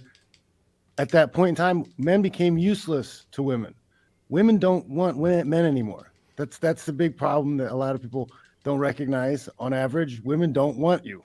Well, they certainly don't want the beta bucks anymore. That's a big problem with the trad idea of marriage. Most women just don't want the guys who are available because they want somebody who earns more, the same, or better than them, and they're not finding that because they're in the same workforce. So we wouldn't stagnated. We wouldn't disagree that they just don't want the guys anymore. Yeah, go ahead, Jay. Go ahead. Women don't want. Yeah. No, and again, I want to kind of get back to because I think we're bringing other issues in that are important and worth talking about, but I just want to focus on it specifically what Andrew was talking about. So I think you might be sort of, and again, I'm a fan of statistics, but I also, when I did my graduate work, I remember I read a great book called How to Lie with Statistics. And it's great. It's very easy to mislead with statistics. So if what you are saying is that ever since the first passage of the no-fault divorce by Ronald Reagan in 1969 in California, that the divorce rate has gone up exponentially, that is absolutely true. If you're saying that the passage of no-fault divorce in each state thereafter, because like New Jersey, it was 2007, like it's passed in it's moved very slowly. If you're saying that causes within a state an increase in divorce, I think you're incorrect. But that being said, to put emphasis on how the grounds under which a divorce is granted, okay, before that, every state had some difficult, if not impossible to prove, ground for divorce available, right? So in New York, for example, it was something called constructive abandonment, which is you would allege that a person had refused to have sexual relations with you for a period in excess of 1 year, despite the fact there was no physical impediment to their ability to have sex. Now, how would you prove, other than the presence of a child, right, that had been born within that time frame, how would you prove that someone did or didn't have sex with you or refused to have sex with you? So for many, many years, constructive abandonment became, in New York, the #1 grounds for divorce. Why? Because it was the only one you couldn't really prove and you couldn't really disprove. So with what I think what you're saying, Andrew, is that there should be much greater barriers to divorce, right? Like it should be harder to get a divorce. Yeah, so I'll try to outline the view so that you understand it. Great. It's not just that we want a barrier for divorce, but a barrier for entry to marriage as well. So what we're saying by this is that marriage is a sacrament. So even if we grant what Rollo says, and Rollo says, listen, the overlap is actually due to women's liberation, which caused this originally, the divorce rate would still have skyrocketed. No-fault divorce was actually a passage which was designed specifically to expedite the process. I think that I'm not straw manning you. That's what you're saying, right, Rollo? Mm-hmm. Okay, so even if true, even if we kind of take this into account and assume that all of that is true, we still want the barrier to exit out of your vows to be much higher, and we want the threshold for entry to be much higher. That's why we make the proposition that the church should be who governs divorces, and the church should be who governs marriage. Churches have a strong backing for community, so they understand your situation far better than a court does. That's one. And two, because of this community, this is where you go for your counseling. This is where you go for all of your spiritual guidance, your health, all of this type of thing. There's no actual point to secular marriage. I don't understand what the point would be of secular marriage. Well, exactly. Andrew, Rollo and I actually did a video with the Iron Disciples 2 days ago where we actually said that. We said the church or whatever religious organization that one ascribes to should oversee marriage. It should just get away from the state. So we agree with you on that because we've already. So Andrew, I got to say to you too, Andrew, that I couldn't agree more, and I think we have a tremendous overlap in our perspective about barriers to entry.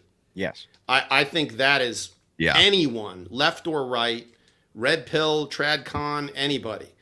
We all probably agree that if you're going to be entering into this specific religious or sacramental or spiritual or legal state, you should understand it better, right? We totally agree on that. And I think for so long as it is something you can enter into so unbelievably easily with no understanding of what it is, then getting out of it has to be easier, because otherwise what you're doing is it's like a contract. If the contract is incredibly well defined and specific, and then you try to get out of it, well, shame on you, because it was specific about your rights and obligations. Yeah, but this is why this is why leases on an apartment don't say, I'm going to pay a reasonable amount of money to stay here for a reasonable amount of time, because you have to have specificity, and then a person can't say, well, I didn't understand what my rights or obligations were. But kind of the pushback here is this, okay, which is if this is a sacrament, which requires vows, it requires vows in front of God, Christians take this seriously. Not to say other religions don't. I'm sure that they do. But I can only give the Christian perspective, okay? Christians are supposed to take their vows seriously. They're not supposed to just be able to exit their marriage immediately. Otherwise, they shouldn't be able to take those vows. Now, on the other hand, it's in some ways, from the secularist perspective, I don't even know what the problem with it would be, because a person could leave the church and their marriage would then be void anyway. They would probably just be excommunicated or this kind of thing. But the only thing that I think gives marriage any kind of value whatsoever, now this is just from my perspective, people might say, well, what about Rollo? He's married. Look, to me, what gives marriage the value is the sacramental purpose of it and getting married in the eyes of God. I don't think that should be easy to get out of. Marriage takes work. You have bad years sometimes when you're talking about a marriage. It's not all fun and games, and you have children involved and this kind of thing. And that's really where the main key is. So what we're saying is we need the best outcomes for children, for society, for the next generation. We know that two-parent households give those, and that married couples give those even better than unmarried couples do. So kind of as we look at this as a holistic, I do think that the barrier for entry should be high and the barrier for exit should be high as well. And I think only the church can prescribe that. Yeah. James, So, Rolo, do you mind if I take this one when you're done? Hold on, I just want to respond to what Andrew just said. Hold that thought real quick. I want to point out one more thing here is that to my knowledge, and I did a lot of research on this for my fourth book, which was religion. Correct me if I'm wrong here, but in most like people who are just sort of devout Christians, whether they're Catholic, whether they're Protestant, whatever franchise you happen to be in, there is an idea anyways that you are supposed to take some sort of premarital counseling from the pastor or from some sort of religious leader. Well, actually, the entire time you're married. Yeah. Okay. Got it. Understand that. But here's a problem that I have with that is that so right now there's already kind of this, okay, we're going to sit down with this pastor, this minister, whatever it is. We're going to talk about marriage. What are your expectations and everything else? And, and we can pray about it and we can talk about it scripturally, whatever it is. You can go through the religious side of it. But then what happens, I think, is that we go through this. You got to go through 4 or 5 weeks of this before you can actually say, okay, I'm going to, shalom aleichem. You guys can go get married. The other thing is I don't think that once that couple has got married, there's no post-marriage counseling that comes after that. So it's one thing to say, okay, we want to get people married. Great. Awesome. But there's no real sort of maintenance. There's no sort of requirement to have 4 or 5 weeks of post-marital counseling afterwards to sort of say, okay, what problems are you guys running into? Blah, blah, blah. Yeah, blah. that's true. So I think that that's a symptom of society though. And that if the church were governing over the marriage itself, that they would have a much higher value standard. Right now, kind of just the current status quo is that from the religious side, they still consider marriage to be basically secular. They do think you should take your vows seriously. Well, marriage is secular. Yes, there is a kind of this okay. So I understand your perspective. No, the legal definition of marriage is a secular definition. So I understand. You keep saying, I'm sorry, Andrew. I understand what you're saying, but I'm not sure I guess that that's okay. You don't have to understand that I do. What you're saying, because I absolutely understand the concept of covenant marriage, religious marriage. I listen, I went to Catholic school my whole life. I can quote scripture and verse with you if you need me to. But I understand the grounds for annulment, by the way, within the Catholic Church. I understand how gets work and have attended gets in religious Jewish divorces. I've got some mileage under me on this stuff. And I'm not disagreeing with everything you're saying. But what you're saying is, well, if the state if religion was controlling, meaning if the church was the people who controlled what marriage was, if the church was in charge of marriage, right? If my grandma had balls, she'd be my grandpa. Like this, the religion, the church, right? So this is the same argument that Matt Walsh had with Joe Rogan, where I sat there and kind of went, what the hell are the two of you talking about? You're talking about two different concepts completely. You are talking about religious marriage, the concept of religious marriage as a sacrament, marriage as something that is but I want the state to recognize that. Right, 100. I get that, but that is, as we want to talk statistics, as the number of people who purport to be religious within the United States and attend church within the United States has declined dramatically. It's upticking a little bit now, but it was declining dramatically for a significant period of time. More people view their marriage as a secular legal status than they do a religious status. I agree. Look, there is great statistics out there to support one of the things you just said, which is that people who are in a religious community, whether it's Catholic, whether far it's less Muslim, likely to divorce, are much less likely to divorce. Yeah. And more importantly, Andrew, here's a statistic in your favor. They report a higher marriage satisfaction rate. Correct. That's the important statistic. Because just we stayed together, but we're miserable, but God told us we're going to get in trouble if we split up. So and there's a lot of reasons. There's a lot of reasons. Of course for that. there are. And you said some of them, which is that they have more support of a community, that they have more multi-generational influences. Well, and the women usually have a less body count too. I think that's very important. Could be any. These are all, I'm sure, relevant things, and they're all important. But again, if the concept of, because what you're trying to impose by saying we're against no-fault divorce, right? Or saying, well, what's the reason for someone like Rollo, for example, to be married if they're not within a religious institution? What's the purpose of secular marriage? That's what Matt Walsh was saying with Joe Rogan, is he kept saying, like, well why get married then? again, I don't know that I'm the one qualified to answer that question. There is no answer. There is no point to secular marriage. What is the answer? Why would a secularist get married? There's no incentive to do so. There's no sacramental value to it. Well, why are they getting married? I don't get it. I can answer. I mean, the pragmatic, practical answer from a legal standpoint is that we confer greater tax benefits on people who are legally married. Yeah, but you can change the tax code without ever having to touch marriage. You don't need to do any of that. So again, it just kind of begs the question, why are secularists getting married at all? They did before. Watch out, Andrew. Watch out, Andrew. We might be agreeing on something. Because what was that, Ryan? Now you guys are coming to the red. Got to get me on this one. Oh yeah, you're coming to the red pill. Here's the thing. These are why these conversations never go anywhere. First off, Andrew, huge fan. You work with Andrew or with Erudite. Wow.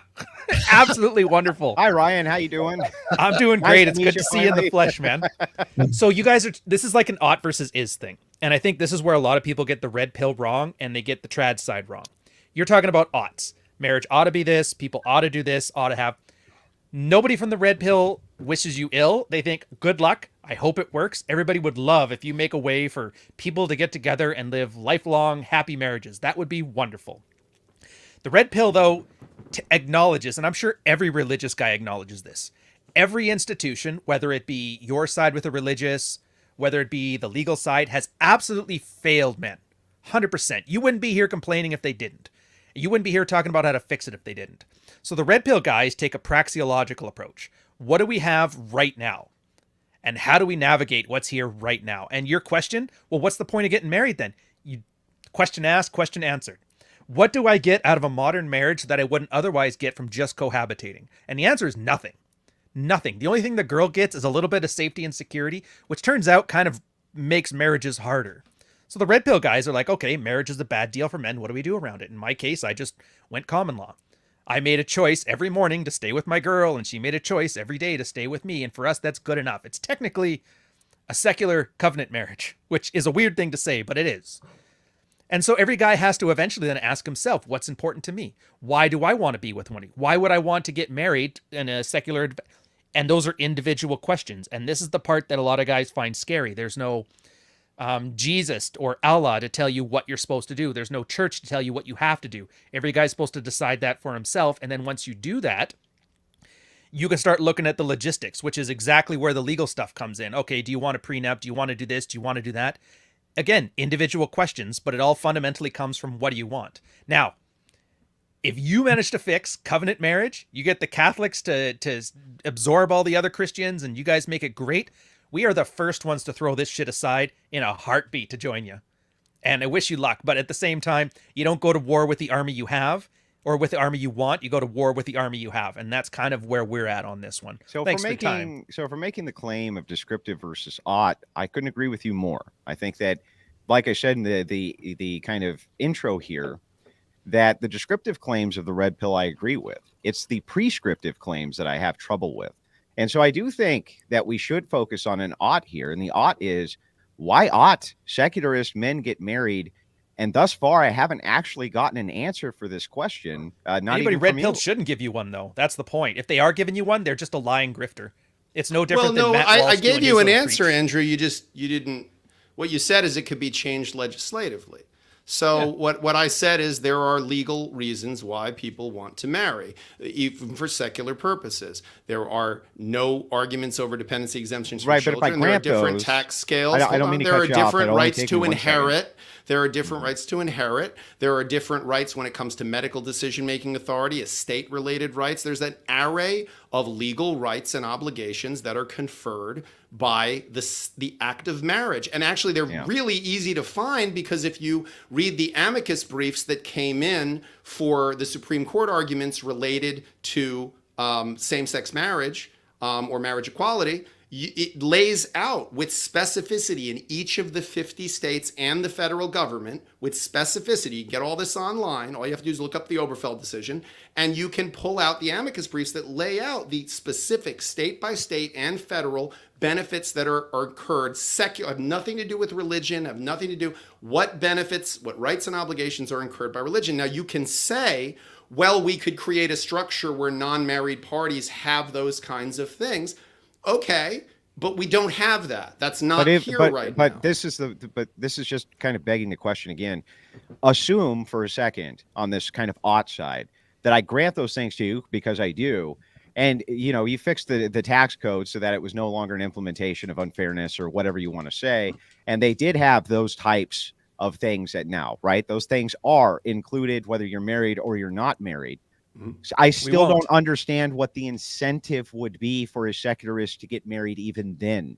There won't be one. There won't. There wouldn't be one. There wouldn't be one. That's what I mean when I say if my grandma had balls, she'd be my grandpa. Like what you're saying is if I took away the myriad of reasons why people would secularly want to marry, why would they want to marry? Well, they wouldn't because there wouldn't be any reason to. But that doesn't mean that those rights and obligations don't exist. They do exist. They're tangible. They're legislatively created. And easily fixable. fixable. They exist. Of course, but all of this, red pill as a concept, if I understand it correctly, is about reality, not what we should aspire to, what it might be, what it would be lovely if it was. And what you're now talking about is something aspirational. You're saying we should change the code so that only people who want the specific, very valuable, very thoughtful, and very serious commitment of marriage for a specific reason, whether it's this religious reason, but I guess you're saying it would be exclusively a religious reason, that it is protected and exclusively theirs. That is a very valid argument, but again, it is addressing a definition of marriage that does not currently exist. But James, instead of us always and consistently just pointing out a problem, hey, that's a problem, that's a problem, that's a problem, we do have to at some point start talking about fixes, don't we? Amen. I agree. Yeah, well, I honestly agree. I think it's the difference between being a problem identifier and a problem solver. And I have always thought that a problem identifier who then never moves towards problem solving is utterly useless. So you and I agree on that, Andrew, and I think that what we should be talking about is, how do we solve? Look, I think we all agree, whatever side, if there are sides to be on, we all agree there is something terribly wrong with the state of marriage in the United States, period. The statistics bear that out, right? That's what's good about Red Pill, though. What's good about Red Pill is that it does solve the problem for the individual man. It gives us tools to solve that problem, and it. I agree, but I understand the conservative. I understand the TRADCON argument that says, the answer, because I think it's so easy for young men, and I say it as a father to two men in their 20s who are not married yet. It's easy to go, well, this is such a mess. Like, wow, I'm not going to do it.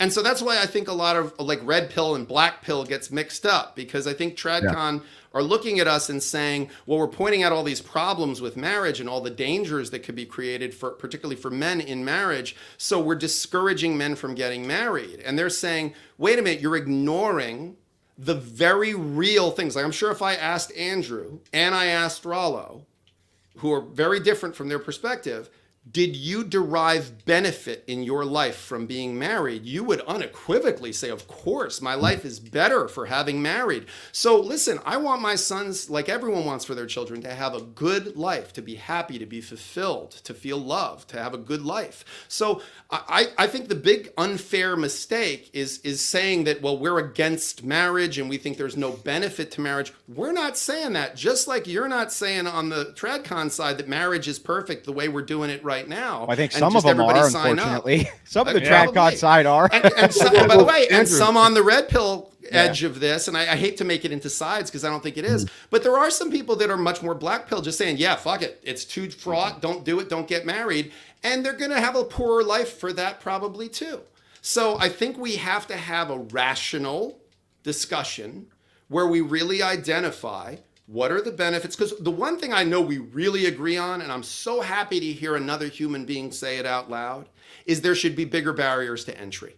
that there should be a much clearer definition of what marriage is from a legal perspective and a spiritual perspective. I'm gonna throw something out here because we get accused of this all the time, and Ryan kind of hit on this a little while ago. It's like, if you're talking about strictly like red pill from a purists, I guess, if I'm gonna gatekeep, I'm gonna gatekeep the red pill here for a second. The red pill is a praxeology. Okay, it's just about what is. It's the Chilton Manual of intersexual dynamics or whatever, right? Even the term red pill itself, coming from the Matrix, it's like you used to live in one way and one belief set, and you understand this. You had some sort of pointed crisis or trauma, and then you're like, you know what? Maybe things aren't the way that I used to think that they are. They really are. Let's dig into this a little bit more. And I always get accused of this. I'm already seeing in the chat here. It's like, well, you got Rolla doesn't have any answers, blah, blah, blah. Yeah, you're right. I don't have any answers. And you know what? Nobody else in the red pill who is worth their salt has any quote unquote answers for you, because we're not here to be the shepherds to your sheep. Okay.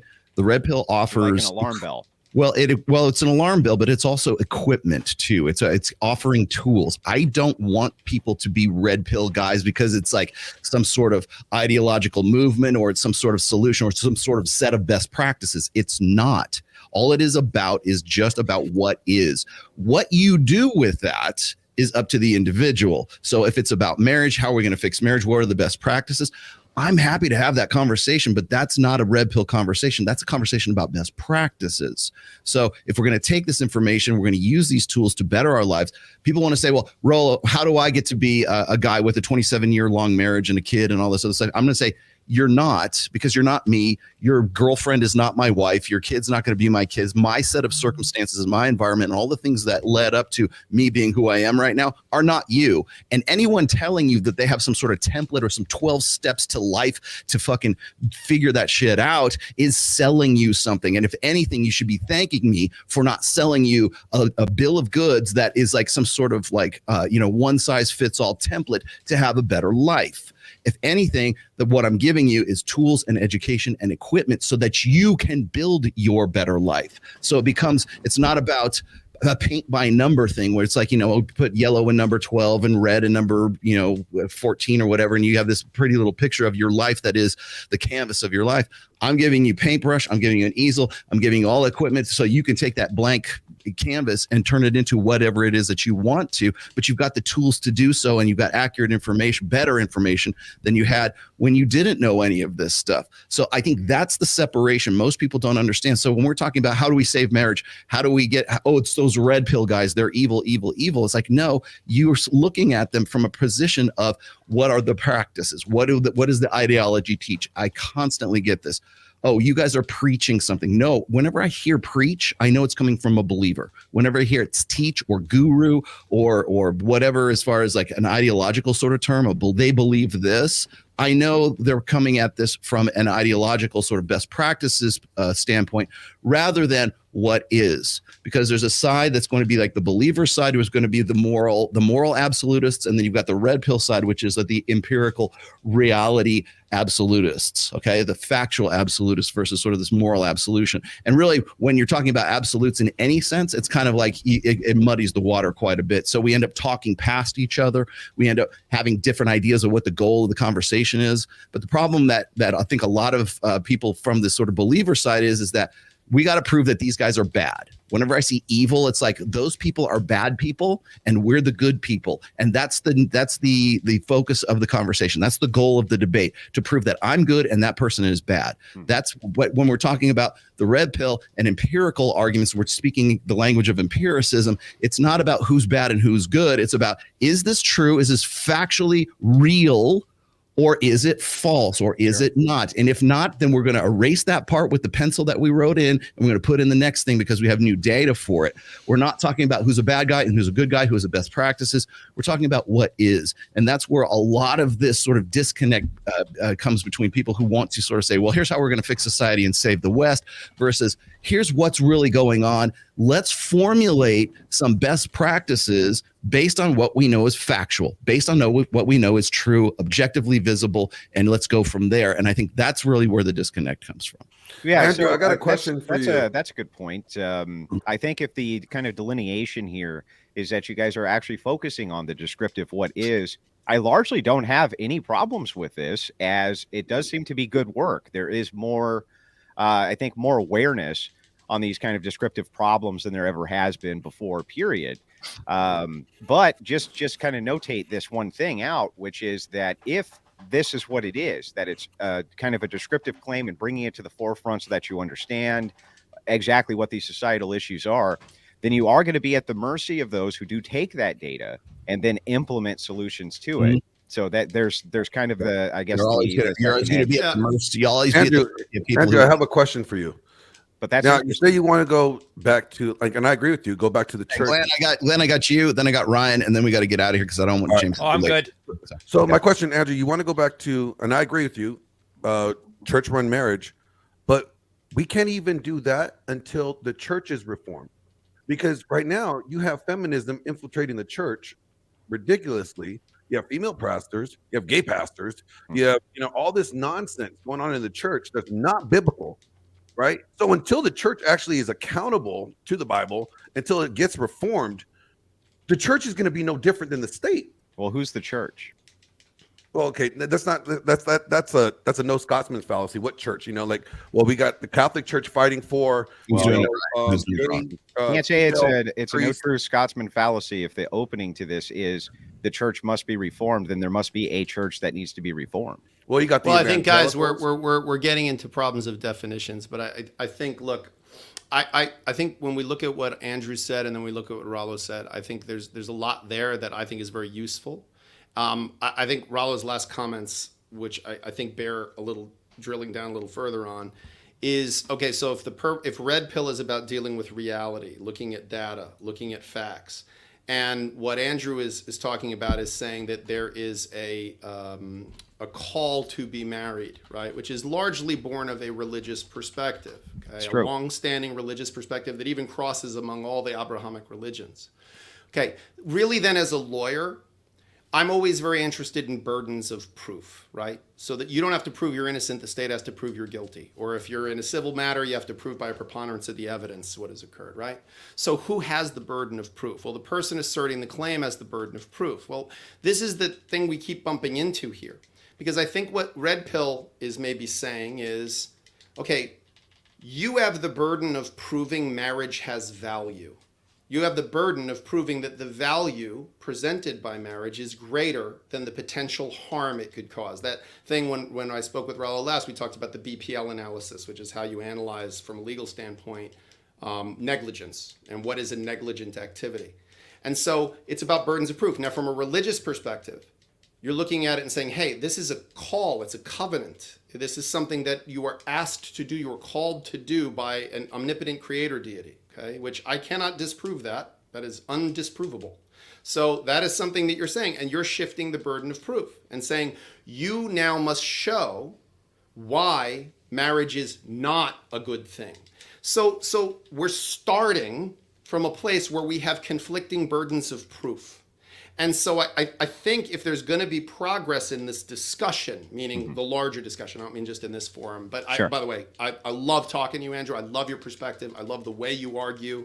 And I'd love to have a further discussion with you about this on or offline. I really enjoy it. And I think that you are a great representative of this TRADCON point of view. I actually think you're making them look better than they probably deserve to look, some of them, because I think if you had been on with Joe Rogan defending the position that Matt Walsh was trying to explain, and again, I don't know if it was a function of the dynamic of that particular moment in the show, but he just didn't do a good job. I knew what he was trying to say, but he wasn't getting across. You've gotten it across better in this conversation, I think, and it might just be the nature of the forum.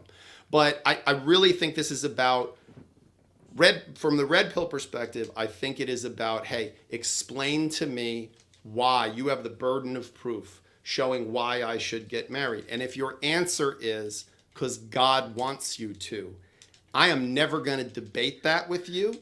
I am never going to be able to prove you wrong. It's not possible, because that's a matter of faith. That has not to do with logic. It doesn't have to do with rationality. I agree, but I'm not belittling it by saying it doesn't have to do with rationality or logic. Yeah. I'm not belittling that at all. I have tremendous respect for faith. But it does make it impossible for us to have a really productive debate on that. Well, there's another reason. the biggest reason why the institution of marriage has to be salvaged, and we must do something. So we must take some odd stand to try to fix the problem rather than just describe it.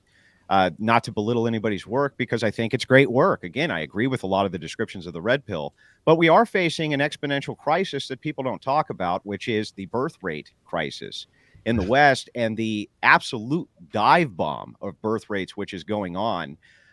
This is a massive problem. And this is because women are getting married later in life if they decide to settle down at all. And you also have kind of a plague of single motherhood, which is also going on, which makes those women far less desirable for marriage. But this can actually lead to significant population collapse, which we're seeing in the Asian nations like Japan, South Korea, now even China. This is a big problem. So I think that this, even from a secularist side, needs to get addressed. So let me see if I got, because I got to wrap this up real quick here, but let me see if I can address one quick fact here. This is actually the fertility slump in the United States. Okay, it started when 1970, right around the time of hormonal birth control, the gold standard. I mean, there's so many things that went on right around 1971. It has been below replacement since then. The time to have had this conversation was 1971. So this is, you got to remember that this is what we've been dealing with really from 71 till about 2021, I think is when this with this. But I do think we need to reverse that trend, or we're going to have a significant problem. Well, the trend has been going for some 40 some, almost 50 some odd years right now. So yeah, the time to have had this discussion was probably around the mid 70s. The other part of this is if you look at the marriage rate in the United States, it is at the lowest point it has ever been in recorded history. Now, this is just from 1990 to 2020. They started keeping these records as far back as 1848. It is at, I want to say the last numbers I saw, it was 5.1 per 1,000 people right now. So if marriage was such a great deal, one would think that the incentive for it would certainly reverse this trend right here. So something is wrong with marriage. So when I say, I have been married for 27 years. Okay. And by the way, in a religious sense too, just so we can clarify things here. But the long and the short of this is that marriage is in crisis, is in trouble. And it's as a result of what we have seen in these changes that we've seen in society in a post-sexual revolution era. And by the way, the sexual revolution is still an ongoing experiment right now. It didn't end at any point between like the late 60s to where we're at right now. Because I've been looking at a lot of these all-female panels who are having these big, TED Talk type discussions about the benefits, or did the sexual revolution fail? Did it succeed? And it's like it wasn't some think tank thing where everybody got together and said, "Hey guys, we're going to start this thing called the sexual revolution." It's still an experiment.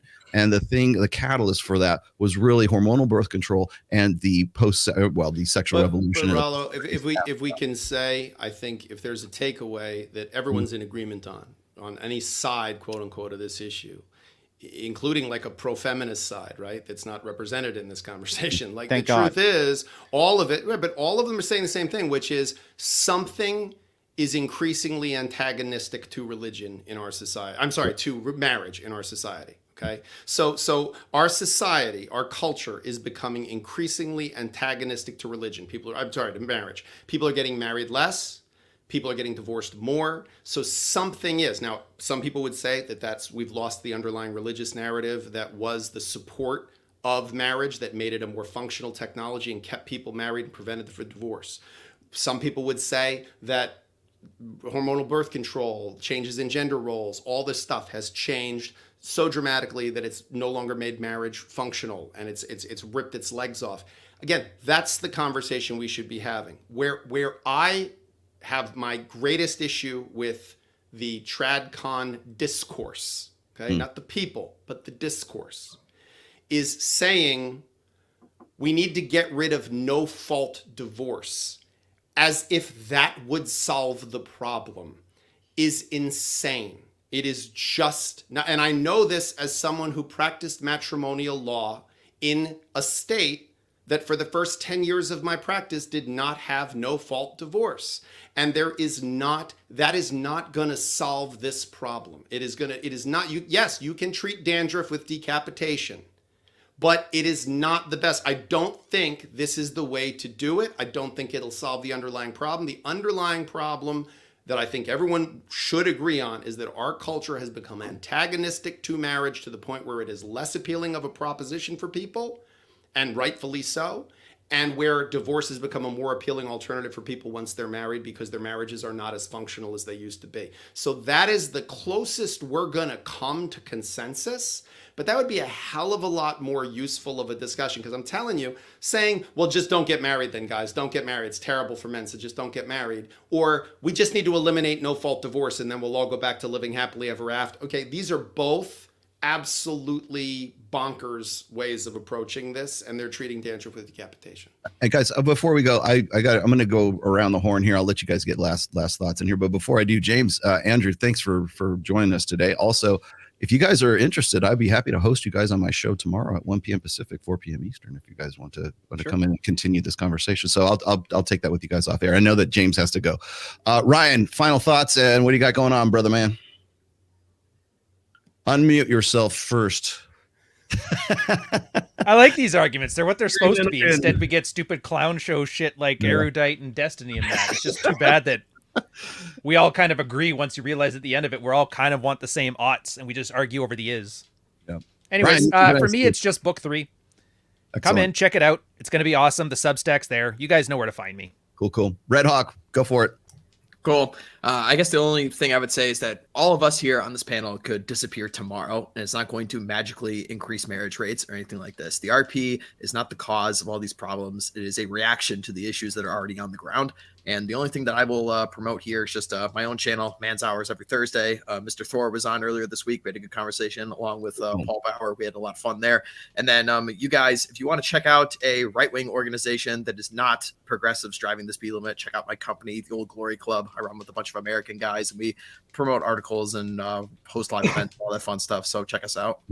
Troy, what's up with you? Give it to us. Unmute yourself. Well, thanks for having me on. It's been a great show, and it's great to meet Andrew. Some really, really cool and interesting insights here into this whole thing. So basically, I'm going to be in the US of A very soon. I'm going to be in Mexico City. Actually, we're running a camp in Mexico City from the 5th to the 8th. Yeah, that's not the US of A. I know. Dora was prefacing that. So I'm going to be in Mexico City first, 5th to the 8th of October. We're going to be running a boot camp there. So if anyone's interested in that, drop me an email, troy@realtroyfrancis.com. Then I'm going to be in Miami for a week. Then come to Vegas.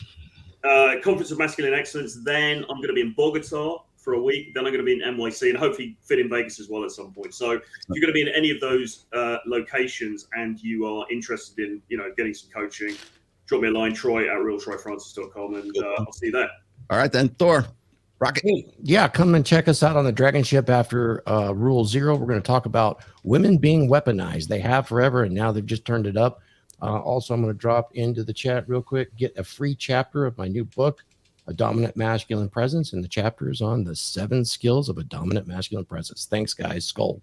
All right, Paul.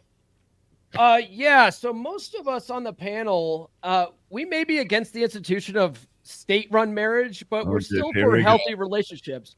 Whatever kind of relationship you want to have, right? Like the tools offered over 20 plus years of red pill and men swapping notes are more effective at maintaining a healthy relationship in general, whether you want to have the government or church involved in your relationship or not.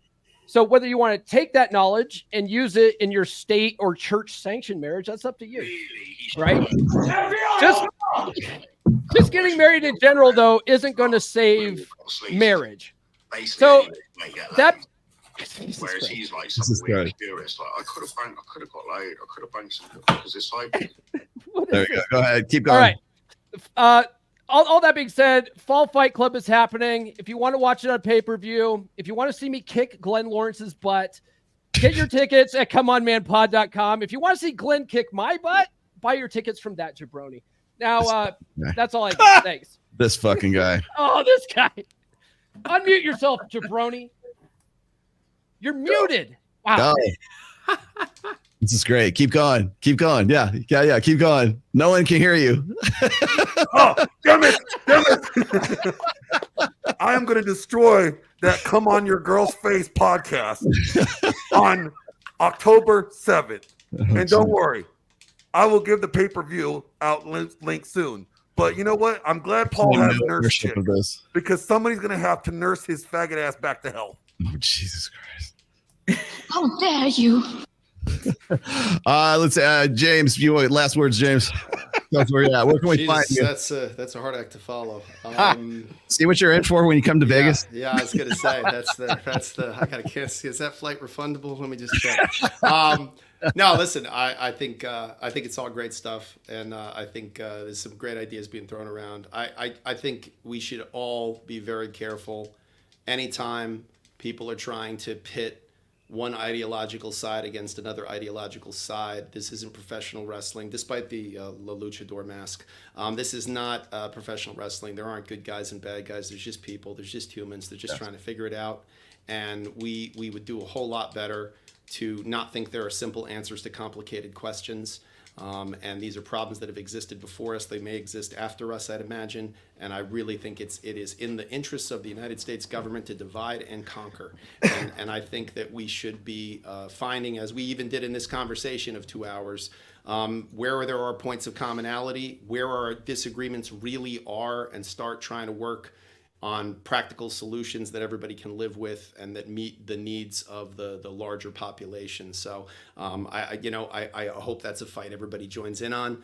You can find me at NYC Divorce Lawyer on Instagram. Then that NYC Divorce is my firm's website if you're in New York and you need assistance with a family law matter. And you can find us. Maybe you can hire the A-team. But thanks for having me, Roll. It's always great to see you. I told you at the beginning of this I only had 1 hour, and I was furiously canceling. I was texting with Andrew Huberman saying, "Sorry, man, I got tied up." So you're obviously I enjoyed this Legion of Doom meeting very much. So well, if I can get both of you and Andrew on tomorrow's show, we'll work it out. We'll see what we can do. That'd be great. Cool. Andrew, I'll give you last word, man, and then we're out of here. So my name is Andrew Wilson. I'm the host of The Crucible, fastest growing debate channel on YouTube to my knowledge. I appreciate the panel having me today and allowing me to give the alternative perspective. This was highly respectful, this conversation. I don't usually get those because I'm in the mud and the muck with the progressive leftist degenerate scumbags and slugging it out with them generally. So this was kind of a breath of fresh air. Appreciate it very much. And Rollo, it was nice to meet you in person. A lot of you guys I talked to behind the scenes, but haven't had a chance to meet. So I appreciate meeting all of you. And thanks for having me. You got it. And I will be on my show tomorrow, 1 p.m. Pacific, 4 p.m. Eastern. If I can get these two guys on here, we'll continue this conversation. Thanks for watching, guys. This has been Rule Zero, and we are out of here. See you later.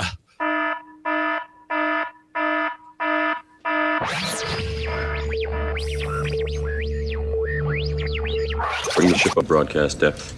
We're going in.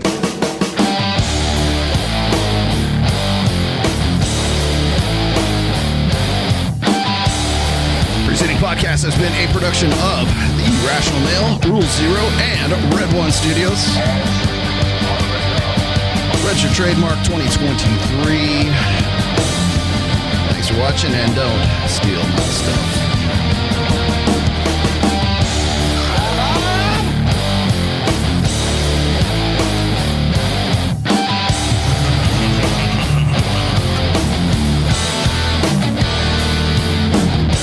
That's nasty. It is nasty, right? Isn't it nasty? Ugh.